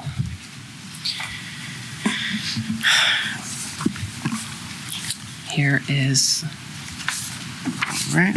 Oh, you're good. Ms. Grigas, just to confirm that address you gave, you're a member of the Hearthstone Homeowners Association, is that correct? Yes, I am. All right. I understand you have testimony to provide about this application. Yes, I have a prepared statement. Good evening. Get the mic real close to you. Maybe move the mic to the side so we can get close to your, because people in the back. Closer to me? Yes. Okay. Okay, as I stated, I live at 71 Weber Avenue with my husband, Nick, and 3 cats. I retired in August 2023 as the Senior Managing Director of Operations for an engineering firm in the Princeton, acoustic engineering firm in the Princeton Junction area. My husband retired in July 2023 as a product line manager from the same firm.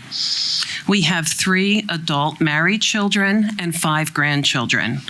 I have lived in Hillsborough for 37 years, with 17 years at the Hearthstone development, but first at Tudor Court in Kimberwick and then Longfield Drive behind this municipal building.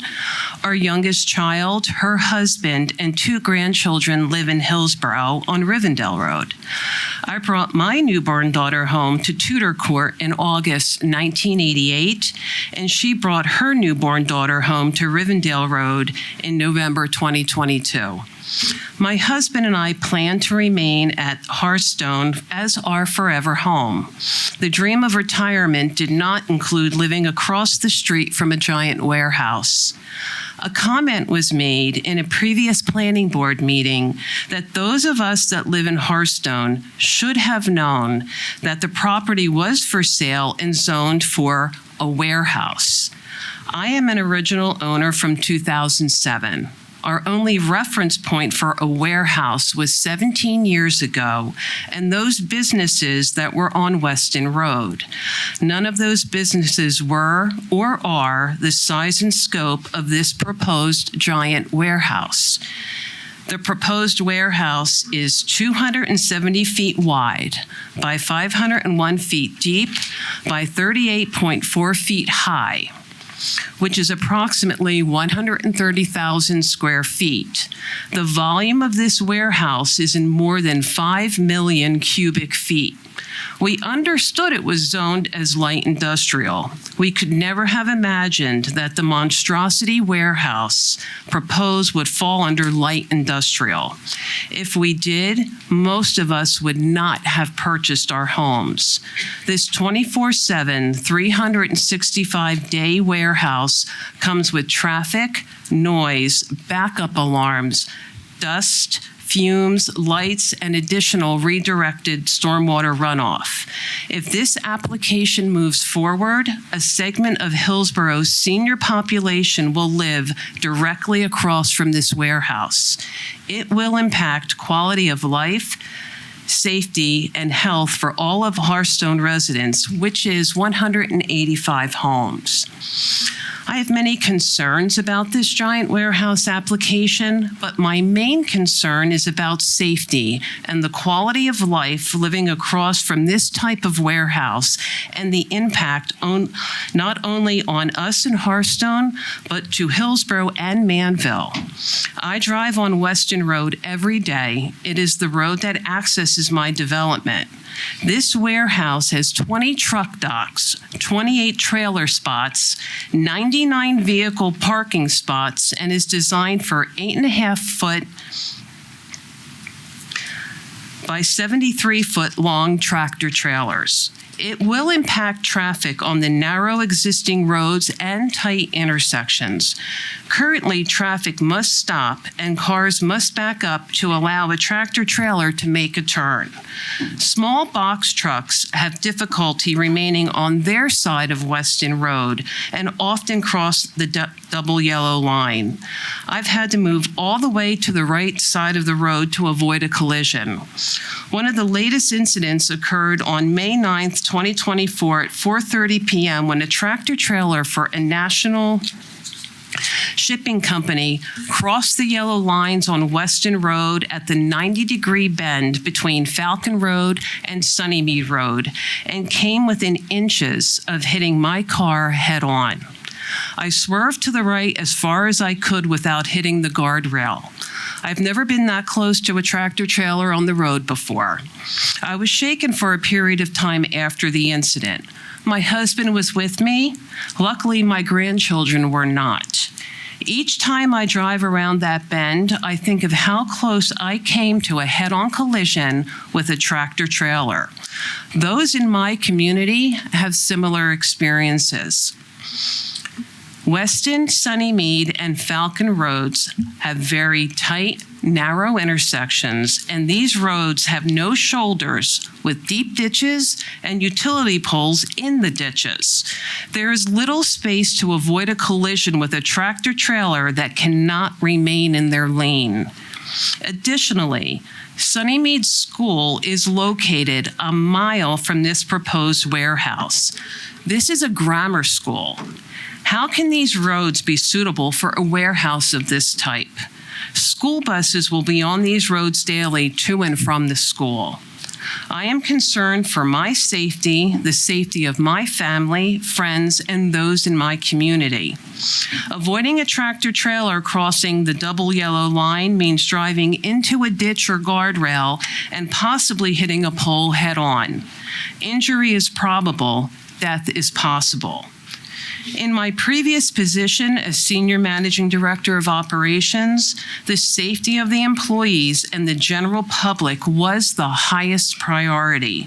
It drove my day. I knew the number of employees working, their shifts, and those who were at customer sites. We encouraged employees to stop work if there was ever a concern about safety, no matter where they are. We manufactured equipment that listens for defects in materials and provides an alert before the asset fails, which could cause injury or death. It was my responsibility to ensure that everyone went home the same way they came to work. A safety concern was never ignored. Before I get the question, I'm not a safety expert, but I don't need to be to know it's unsafe when you get run off the road by a truck. Coming from the point of safety, I don't understand how this type of warehouse, given the location, with no easy access for these types of trucks and indicated operations, will be safe for the public. Yet the traffic report states the site is particularly well suited for this warehouse. How can that statement be made? Because it only counts cars and trucks and does not account for safety at all. According to Mr. Arif, the Miracle Brands business was launched in 2019. In 2020, the business experienced 2,900% growth. In 2021, 50% growth. In 2022, 70% growth. And he expected 2023 to be 100% growth. Mr. Arif estimates that at the current facility, his company is utilizing about 25,000 square feet of storage. The proposed Weston warehouse is about 130,000 square feet. When questioned about operations at the Weston location, most of the answers are, I don't know. Additionally, the applicant's experts presented conflicting information for on-site operations and traffic generation. For example, the number of truck trips per day. And there appears to be no business plan, yet somehow the business has operated and experienced growth.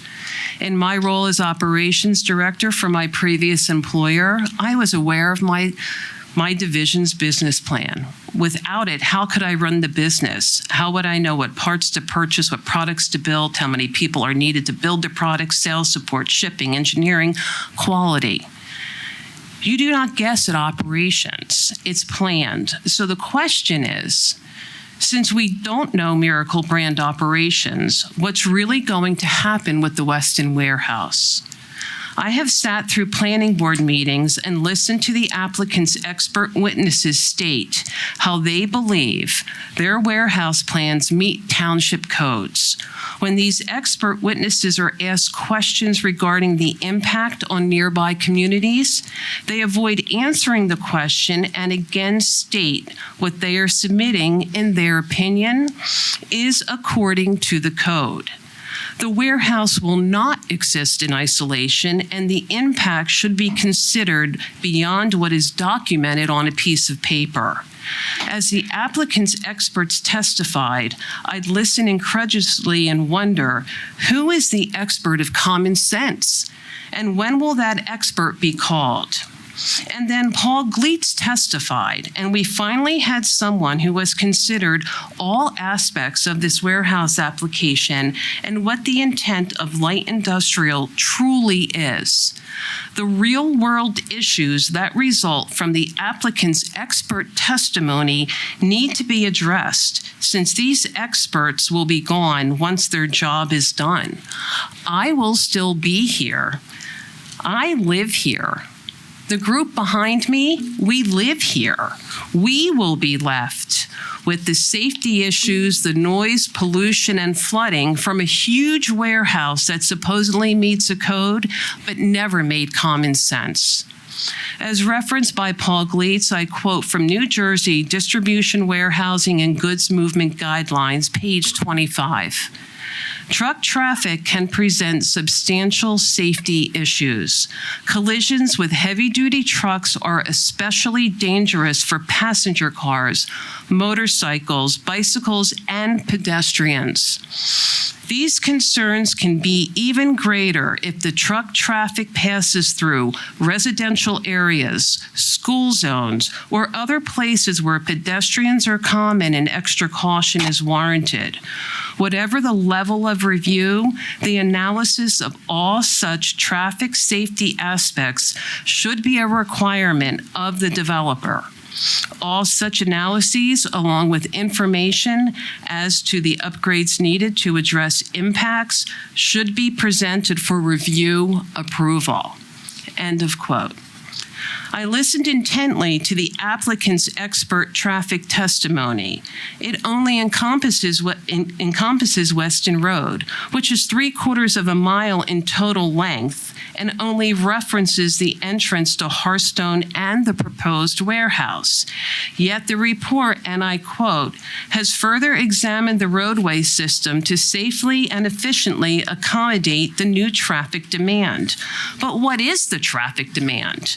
As we've heard, the applicant's experts are inconsistent when discussing truck traffic. What about other roads such as Sooty Mead, Falcon, and Kennedy Boulevard? It is our understanding that Manville is proposing weight restricting Kennedy Boulevard and other Manville roads.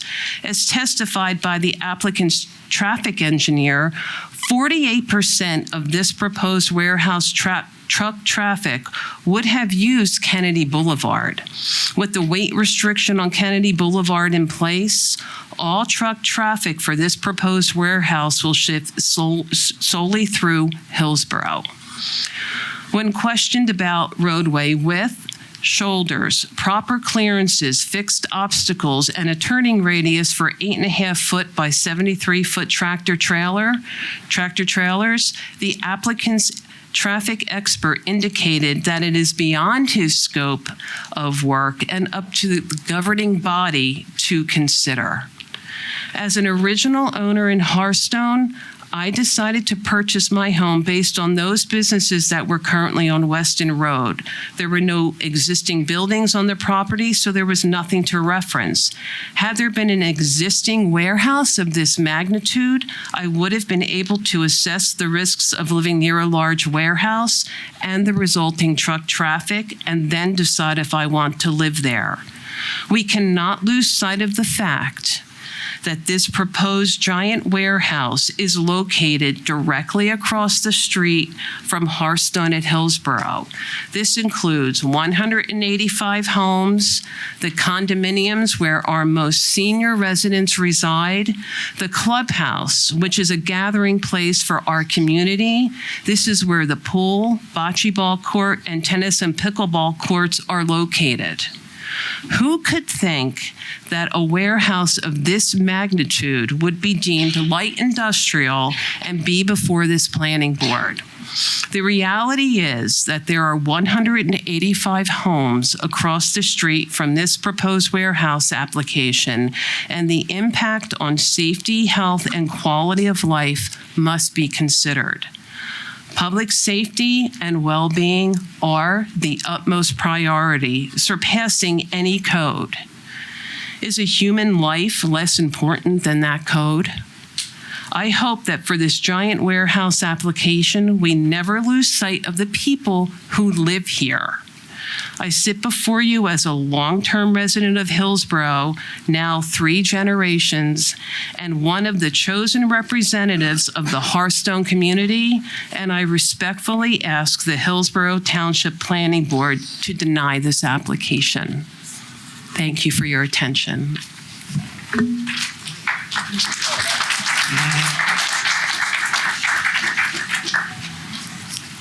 Thank you. I just have one comment, actually one question. When did you say that you moved into your home? 2007. 2007. Pam, speaking to the mic still. 2007.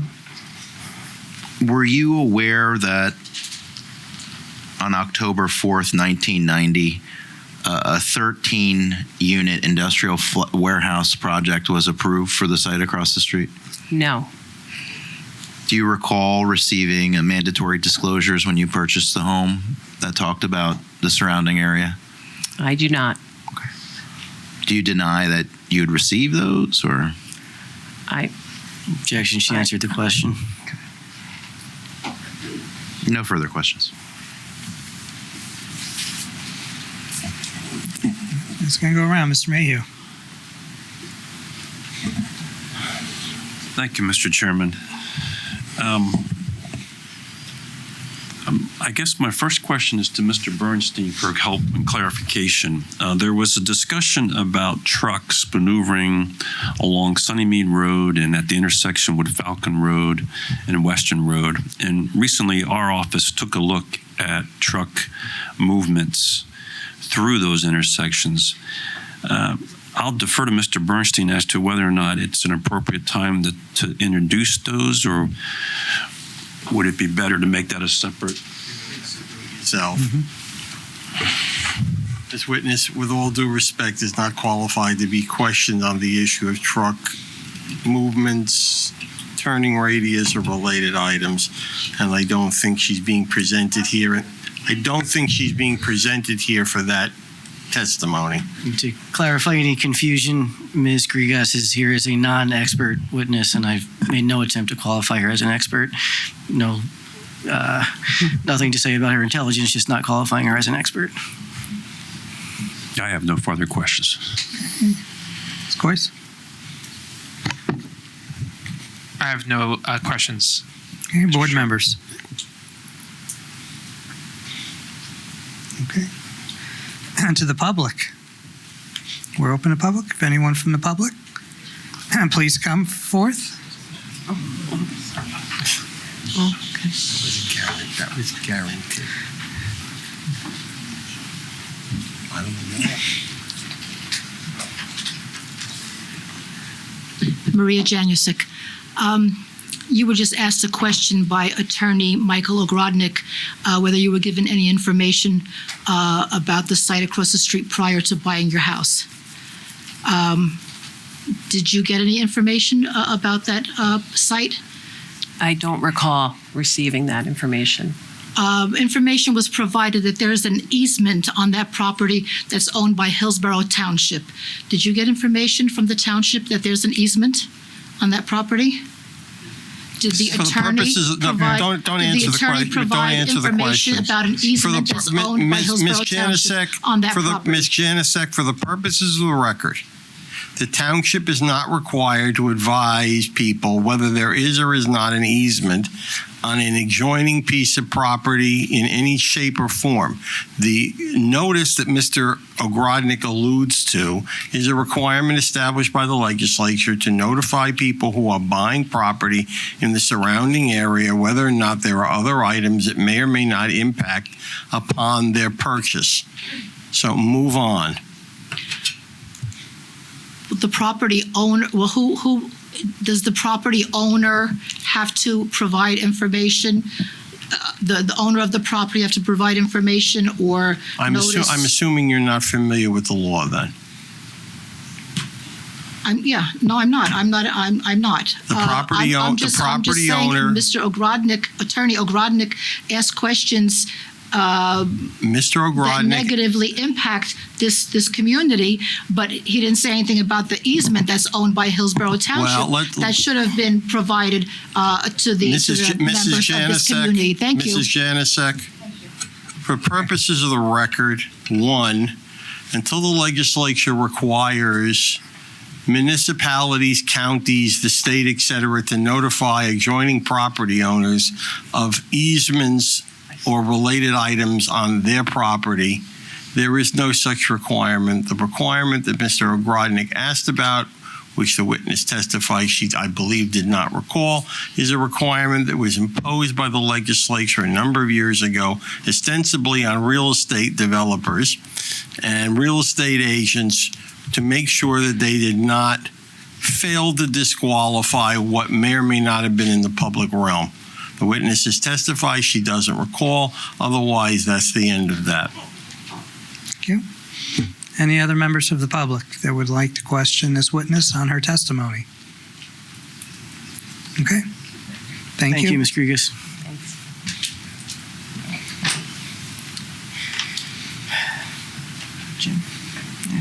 Jim Vanderhorst.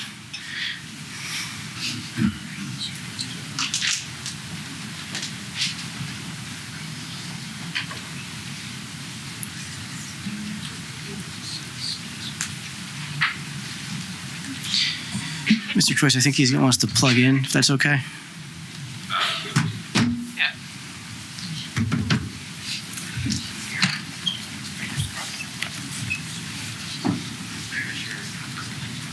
I think it looks like it might be on this side.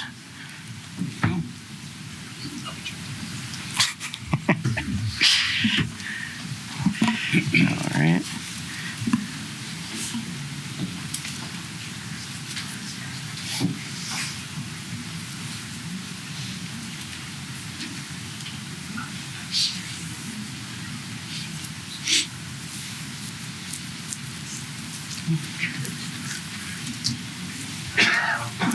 You frozen? Bear with me 1 second. There you go. All right. The court reporter is going to swear you in, Mr. Vonderhurst. You swear any testimony you give tonight is going to be the truth, the whole truth, and nothing but the truth? Yes.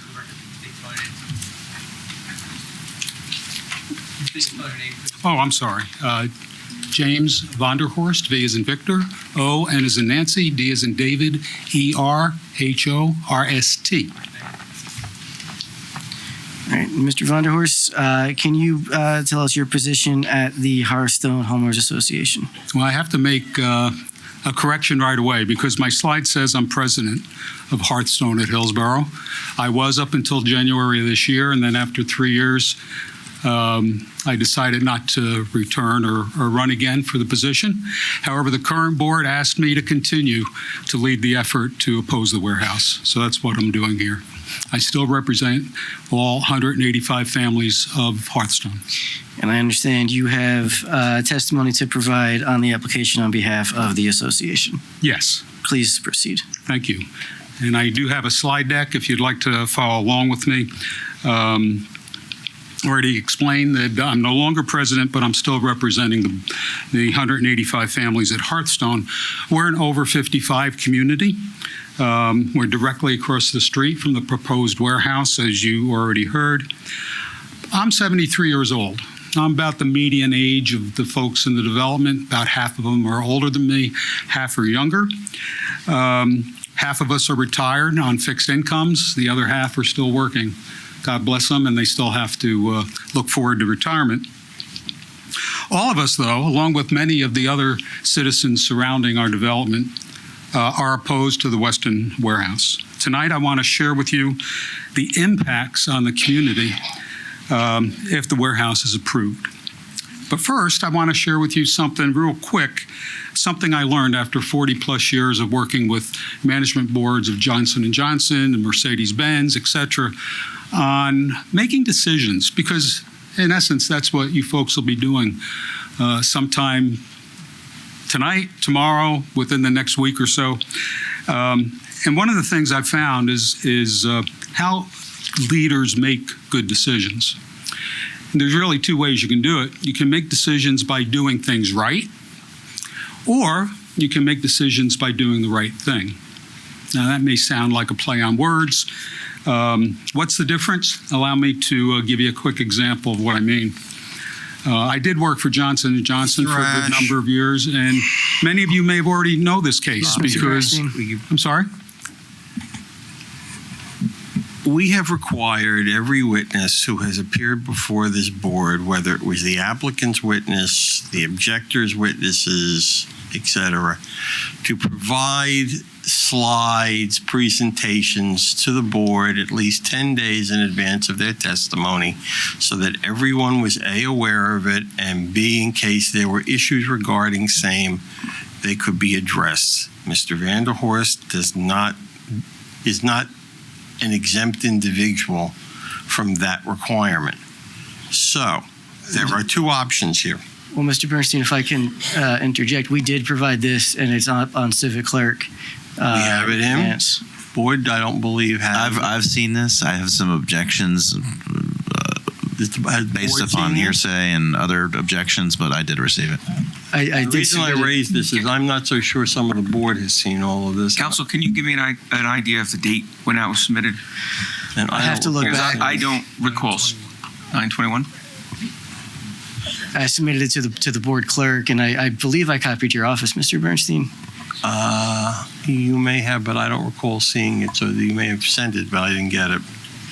But if the answer is the board's received it and the board's seen it, I apologize to Mr. Vanderhorst in my advancing age as well, which is not too much younger than yours. And I have copies if you need copies. That's fine. The answer is, my concern was the board had it and it was on the purview. Mr. Ash has said it. Mr. Ogrodnik has indicated he received it. We have no objection. We have no objection. Witness and continuing. As long as the board either has it or will have it, I apologize. Move on. Thank you, Mr. Bernstein. Please proceed, Mr. Van der Horst. Thank you. All right, so the difference between doing things right and doing the right thing. Johnson & Johnson, 1982. Tylenol was the #1 over-the-counter pain reliever of the market. In other words, it made a lot of money for J&J. What happened in September of 1982? Some folks died in Chicago after taking Tylenol. The first response of J&J was to go back to regulations and rules and guidelines that they actually had put together themselves a number of years prior to that. And they went through those guidelines. They wanted to minimize impact on profits. They wanted to control negative publicity. They were doing things right. They were making good decisions based on their own guidelines that they created years ago. However, shortly after they came up with their first plan, the Johnson & Johnson CEO at the time basically said, wait a minute, are we doing the right thing for the customer here? Yeah, we're following the guidelines and the rules and the regulations, but are we doing the right thing? Does this solution make sense for the long term? So what happened shortly thereafter is Johnson & Johnson, the CEO, went on nationwide TV and basically pulled out all the J&J product from all the stores, not that just the Chicagoland stores. They pulled out all of the merchandise, and they wound up making the tamper-proof packaging that we all love to try to deal with when we're opening up things in the middle of the night. But the point is that they just didn't do things right. They did the right thing, and that decision is still taught in business schools today. So you're probably saying, what the heck does this have to do with this proposed warehouse? So what I'd like to do is, we've heard a lot of testimony over the last 13, 14 meetings, whatever it is. We've heard expert testimony from both sides. Some of it's conflicting in an effort to do things right. Of course, I personally think our own experts are correct, but let's examine some of the testimony so far and the impact on the citizens of Hearthstone if the proposed warehouse is allowed. And I'd like to focus on 6 key areas: traffic, roads, warehouse operation, quality of life, flooding, and environmental. And I'll try not to repeat too much what you've already heard from Pam Grigas. Let's first look at the impact of the additional tractor-trailer traffic. The applicant's traffic expert says there is no real impact with the tractor trailers and on traffic. And besides, additional traffic is allowed under the guidelines. The area is zoned appropriately to allow tractor trailers. For a second, let's look at the reality of the roads that these tractor trailers will be traveling. The roads are narrow. There are no curbs. There's no sidewalks. There's draining ditches on both sides. It's lined by utility poles. It's traveled by the school buses that are going to the elementary school that's 1 mile down the road. And all of this is in the middle of a residential area, not just our development, but residential homes up and down the street. Here's some examples of what the trucks will be traveling by. Here's a pole. Now, I agree, this slide makes it look like the pole's about 1 inch away from the road. It's actually about 12 to 18 inches, but it's still pretty close when you're driving a tractor trailer. Let me give you another example. Here's another pole right outside our development on the other side of Weston. And you can see not just the pole there, but the very deep ditch that runs alongside Weston, and on both sides usually. Another example of the road. This photo was taken over a year ago, and you can see that already the road is starting to deteriorate and makes it hard to travel. Making a left turn onto Sunnymead Road from Falcon Road, I'd like to show you a quick video. Pam mentioned earlier about this truck that she had to avoid quite a bit. I'll show you where that is in this video. We're making a left from Falcon onto Sunnymead. If you'll notice, here's what the road looks like. There's quite a bit of side of the road. There's ditches on the side of the road in the residential area. And here comes that curve that Pam referred to, there she almost got hit. It's pretty tight, as you can tell. And this continues going up the street. So let me take it one step further and go a little further up. This is where, oops.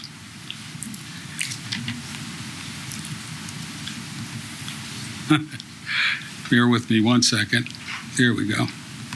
Now we're continuing on Weston up toward where the warehouse will be built. Once again, notice where the residential area, there's poles, ditches.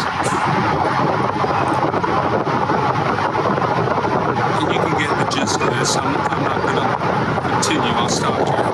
But it's a pretty dangerous road. It's pretty thin. In the last 9 months, I personally have witnessed 8 situations of tractor-trailer problems in and around Weston Road. Some examples. In April of 2023, there's a stalled truck on Weston Road and Boyd Boulevard. This is right in front of our development. It stopped traffic in both directions for about 15 minutes.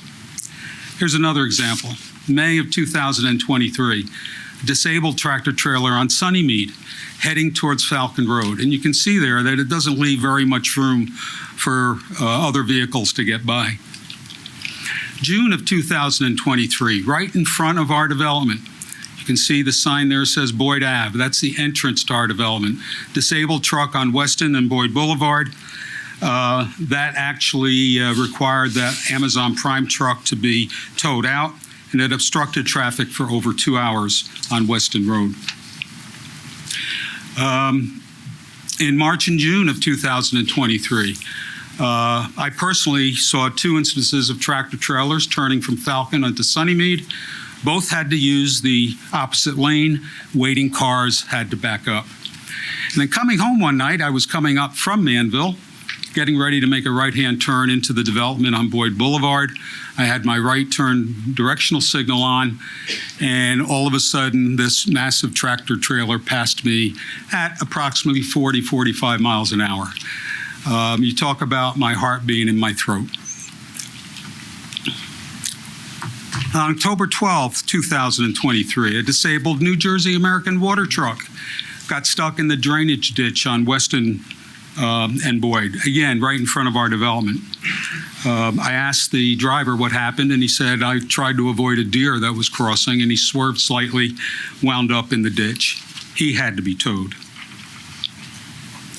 December 23rd, 2023, I believe this is my last example. Disabled tractor trailer entering the fabricating shop that is just up the street from our entrance on Weston and Boyd. The backup was to Sunnymead and lasted over 45 minutes. Now, keep in mind that I was not sitting around waiting for all of these examples to happen. There have been many others seen by members of our community, but they have not been documented. I also stopped documenting because I was expecting to do this testimony in the beginning of 2024, so that's why I've stopped at 2023. In addition, the city of Manville is attempting to weight restrict, as you heard from Pam, that Kennedy Boulevard might be weight restricted, and of course that's going to cause 100% of this traffic to now come through Hillsborough. So allow me to post a question. In regards to the impact of traffic on the citizens and on Hillsborough, you got to ask yourself, does this make sense? Are we doing the right thing for our citizens if we allow this warehouse? I'd like to take a look at a third impact of the warehouse, and that's its operation. Although we have heard from a number of different experts, after the applicant's logistics expert testimony, we still don't know the actual hours of operation, the days of week, number of employees, number of truck trips, etc. We were also told by the logistics expert that the applicant will save money by hiring their own employees rather than using an outsourced service as they currently do. I have to be honest with you, when I first heard this testimony, my first reaction was, you have to be kidding me. In 40-plus years of working with organizations, I have never seen one situation where hiring and managing your own employees was more cost-effective than outsourcing. Now, don't get me wrong. There are plenty of good reasons for hiring your own employees and managing, but saving money is not one of them. If the applicant is relying on this as a facet of running a successful operation, his company risks success. So again, regarding traffic, I have to ask that same question. Does this make sense if we allow the warehouse to be built? Are we doing the right thing for the citizens if we allow the warehouse? Let me move on to the fourth impact that I want to talk about regarding the proposed warehouse, and that's quality of life. This warehouse, if built, is directly across the street from 185 homes occupied by senior citizens. With our community center, our pool, 2 condo units consisting of 24 families directly across the street within 200 feet of the entrance. Our condo residents tend to be the most vulnerable of our residents. They're generally older, more health issues, many have lost their partner, etc. Their relatively quiet environment will be replaced with diesel fumes, traffic noise, bright lights shining into their bedroom windows. We were also told by the applicant's planner that measuring air pollution from trucks is difficult, and toxic diesel fumes would not be a problem. Yet in April of 2023, Consumer Reports conducted the following study. The study showed that residents in close proximity of warehouses I'm going to suffer. object to this line. This is hearsay. We didn't receive any reports or data supporting these quotations. I would concur with the objection. In the absence of a backup report, the board should not take this slide into consideration. The board should not take this slide into consideration in the absence of the backup reports. Jim, I'll advise you can speak to the substance of the slide and your point here, but quoting from the report is what the board has, that we have not provided the report. Okay. I can provide the report if that would help. Not now, but You're I have one going copy. to not only need to provide the report, you're going to have to provide the person who drafted the report. He said we would have to provide the person who drafted the report. It's. Why don't we move on? Okay. So go through it. Avoid quoting from the report, though. You can speak to the issues that you're trying to present here. Okay. If you're unable to separate that, we just got to move on. We'll move on. There is the cover of the report, and if anybody wants, I can make copies available to everyone. But the biggest point is that what they were saying is that it does create issues and problems, especially for older people, and that the ability, we were told that the ability to measure toxic fumes and air pollution in neighborhoods was difficult. However, what Consumer Reports is saying is that the ability to do that is increasingly available to neighborhoods and to governments. So regarding the air pollution and the toxic fumes, does this make sense if we allow the warehouse to be built? Let's move on to water and flooding.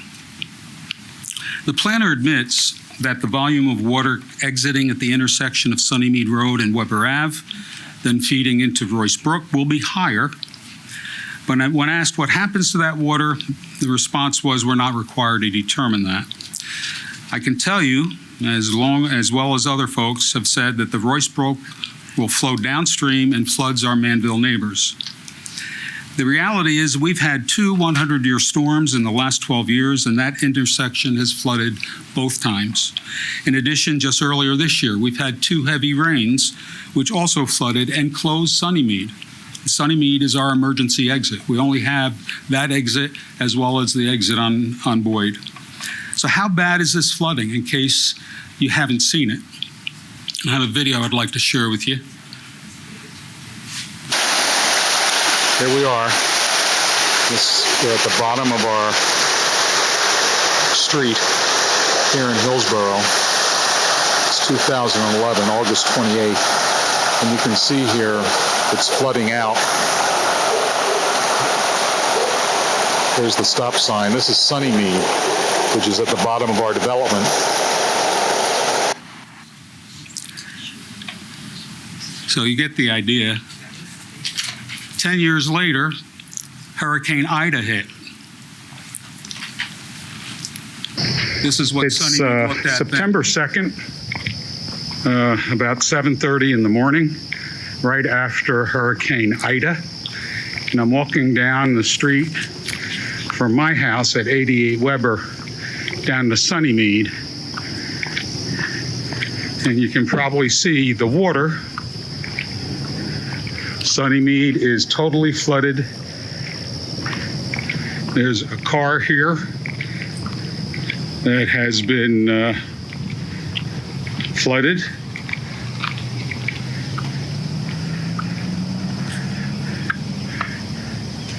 Here's the street. There's our stop sign. That's no longer a stop sign. And the water is going into the woods behind our development. And of course, that water is going into Royce Brook and heading down to Manville. Keep in mind that the flooding that I'm showing you is basically outside the community. I'm not going to address internal flooding. My colleague, Rich Kuzi, will address that after I'm finished. The one thing I want to make sure that you're aware of is in a worst case scenario would be Sunnymead is flooded for whatever reason, and there's a stuck truck at our other entrance, as I've given you some examples, and traffic is backed up. So how does emergency vehicles then get into our community when one of our residents is sick or needs to go to the hospital or there's a fire? That's worst case scenario, and it could possibly happen. So again, when looking at flooding in our area, again, I have to ask, does this make any sense? Are we doing the right thing? How is this protecting the health, safety, and welfare of the citizens of Hearthstone as well as our neighbors in Manville? One additional thought on the flooding of Royce Brook. Not building this warehouse will not stop the flooding. I get that. But any additional volume of water will add to the problem and not lessen the problem. And knowing that, how can we possibly justify building this warehouse? The sixth and final impact that I'd like to address is environmental. A total of 2,008 trees that are being removed. The applicant is offering to replace 282 trees on site and contribute to the township for an additional 374 trees. However, when you clear this kind of forested property, keep this in mind. One tree produces about 260 pounds of oxygen per year. 720 produce over 187 pounds of oxygen. Photosynthesis removes carbon dioxide, sulfur dioxide, etc., and a total of 720 trees remove 1,872 tons of these pollutants from our air per year. So we'd be missing that, but there's also other impacts of the tree removal. It removes the natural buffer between the airport, the railway, and our Hearthstone community. This additional noise, when combined with truck noise at 100 decibels, will affect residents all day long. So my question is, have we become so focused on doing it right, in other words, adhering to outdated, some cases dangerous ordinances, rules, regulations? Have we become so focused that we ignore changes in the environment, that it's preventing us from doing the right thing for the citizens of Hillsborough? And I'll conclude by simply saying that this board and the township as a whole has already demonstrated some really good examples of doing the right thing and not just doing it right. You've passed recent ordinances to limit both warehouses and flooding in Hillsborough, and that's doing the right thing. Your recent resolution of wanting to provide high quality of life for Hillsborough's aging populations, that's doing the right thing. I'm asking you tonight to do the right thing, to protect the health, safety, and general welfare of the residents, and deny this application. Thank you for your time.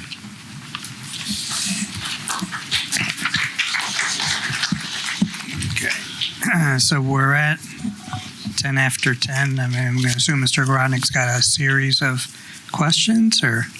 I was going to ask one question, but I won't. If you want to adjourn. If you just want one, I'll give you one. Okay.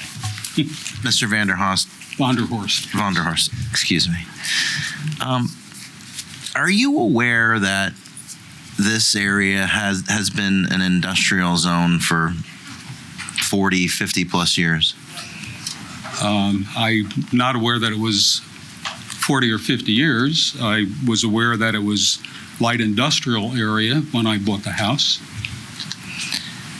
Did you know that the builder of your community sued Hillsborough in order to build this project in an industrial zone? Objection, that's irrelevant outside the scope of his testimony. Absolutely.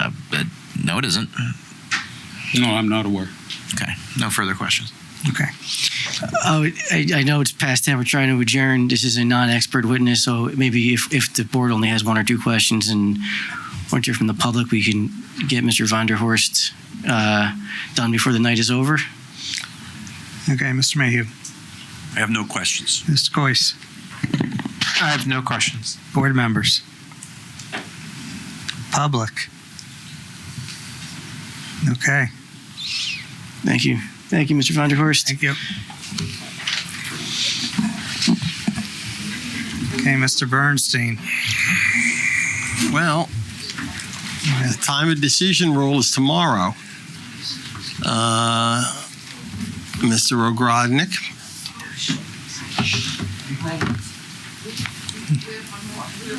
We're out of time. We're out of tonight. time for now, okay?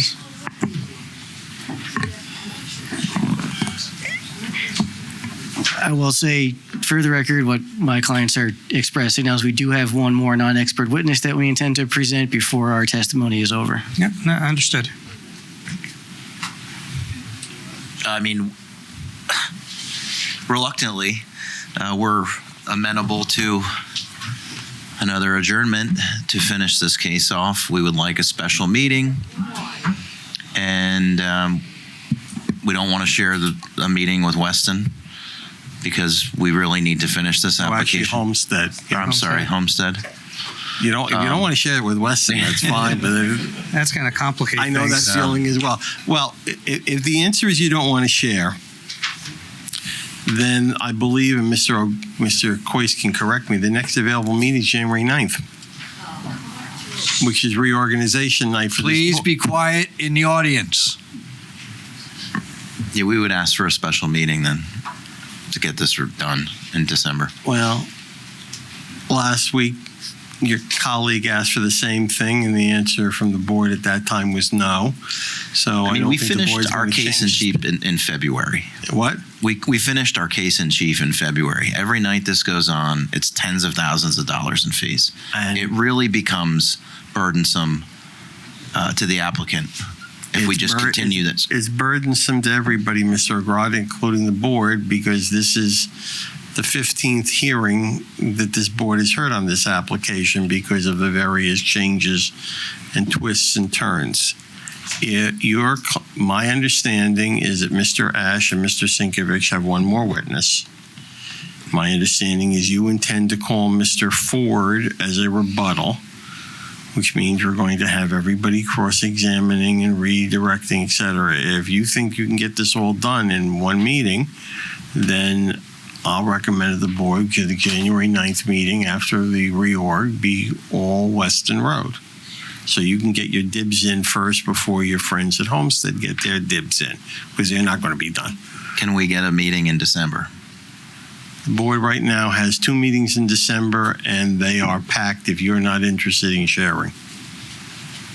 The only time they have right now is a small portion of the December 12th meeting after Homestead.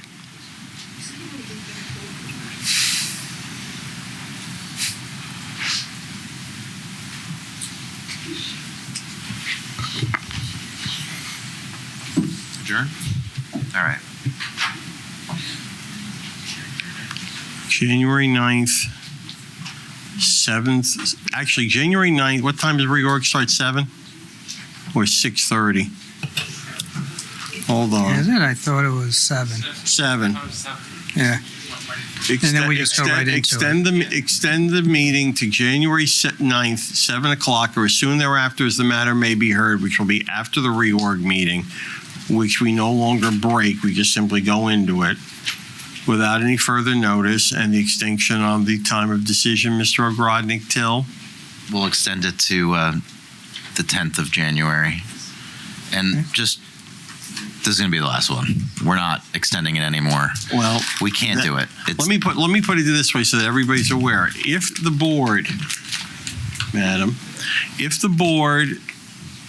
the hearing is not concluded by the close of business on the 9th, the board will determine the application or decide based on what is before it, including whether or not it has everything before it, including potentially members of the public who will not be allowed to testify, will not be allowed to comment on the overall application, which is what we usually do after everybody is done doing their thing.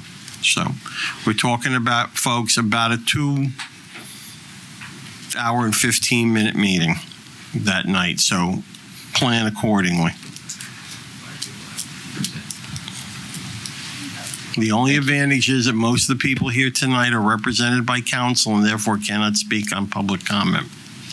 And I would just, if we're close to finishing, we'll take at the next meeting, we can extend. We'll look to the concept of extending beyond the 10 o'clock hour. Thank you. Okay, with that, may I have a motion to extend the hearing to January 9th, 7 p.m. Or soon thereafter, as the matter may be heard, without further notice. Right.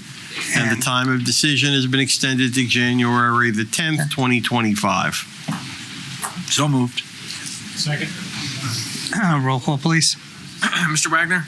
Yes. Mr. Radowitz? Yes. Mr. Smith? Yes. Committeeman Lapani? Yes. Deputy Mayor Ciccarelli? Yes. Vice Chair Peason? Yes. Chair Savachi? Yes. And with that, just a reminder, our next meeting, wait, do we need to cancel the business meeting? No, you don't have a business meeting. We don't have a business meeting because Thanksgiving. Not unless you're going to meet on Thanksgiving. That's right. So I will not be here. I mean, Mr. O'Grady So might want a our special next meeting meeting, that day. everyone, is December 5th. And we have a full schedule. With that, I'll entertain a motion of adjournment. So moved. Second. All in favor? Aye. Aye.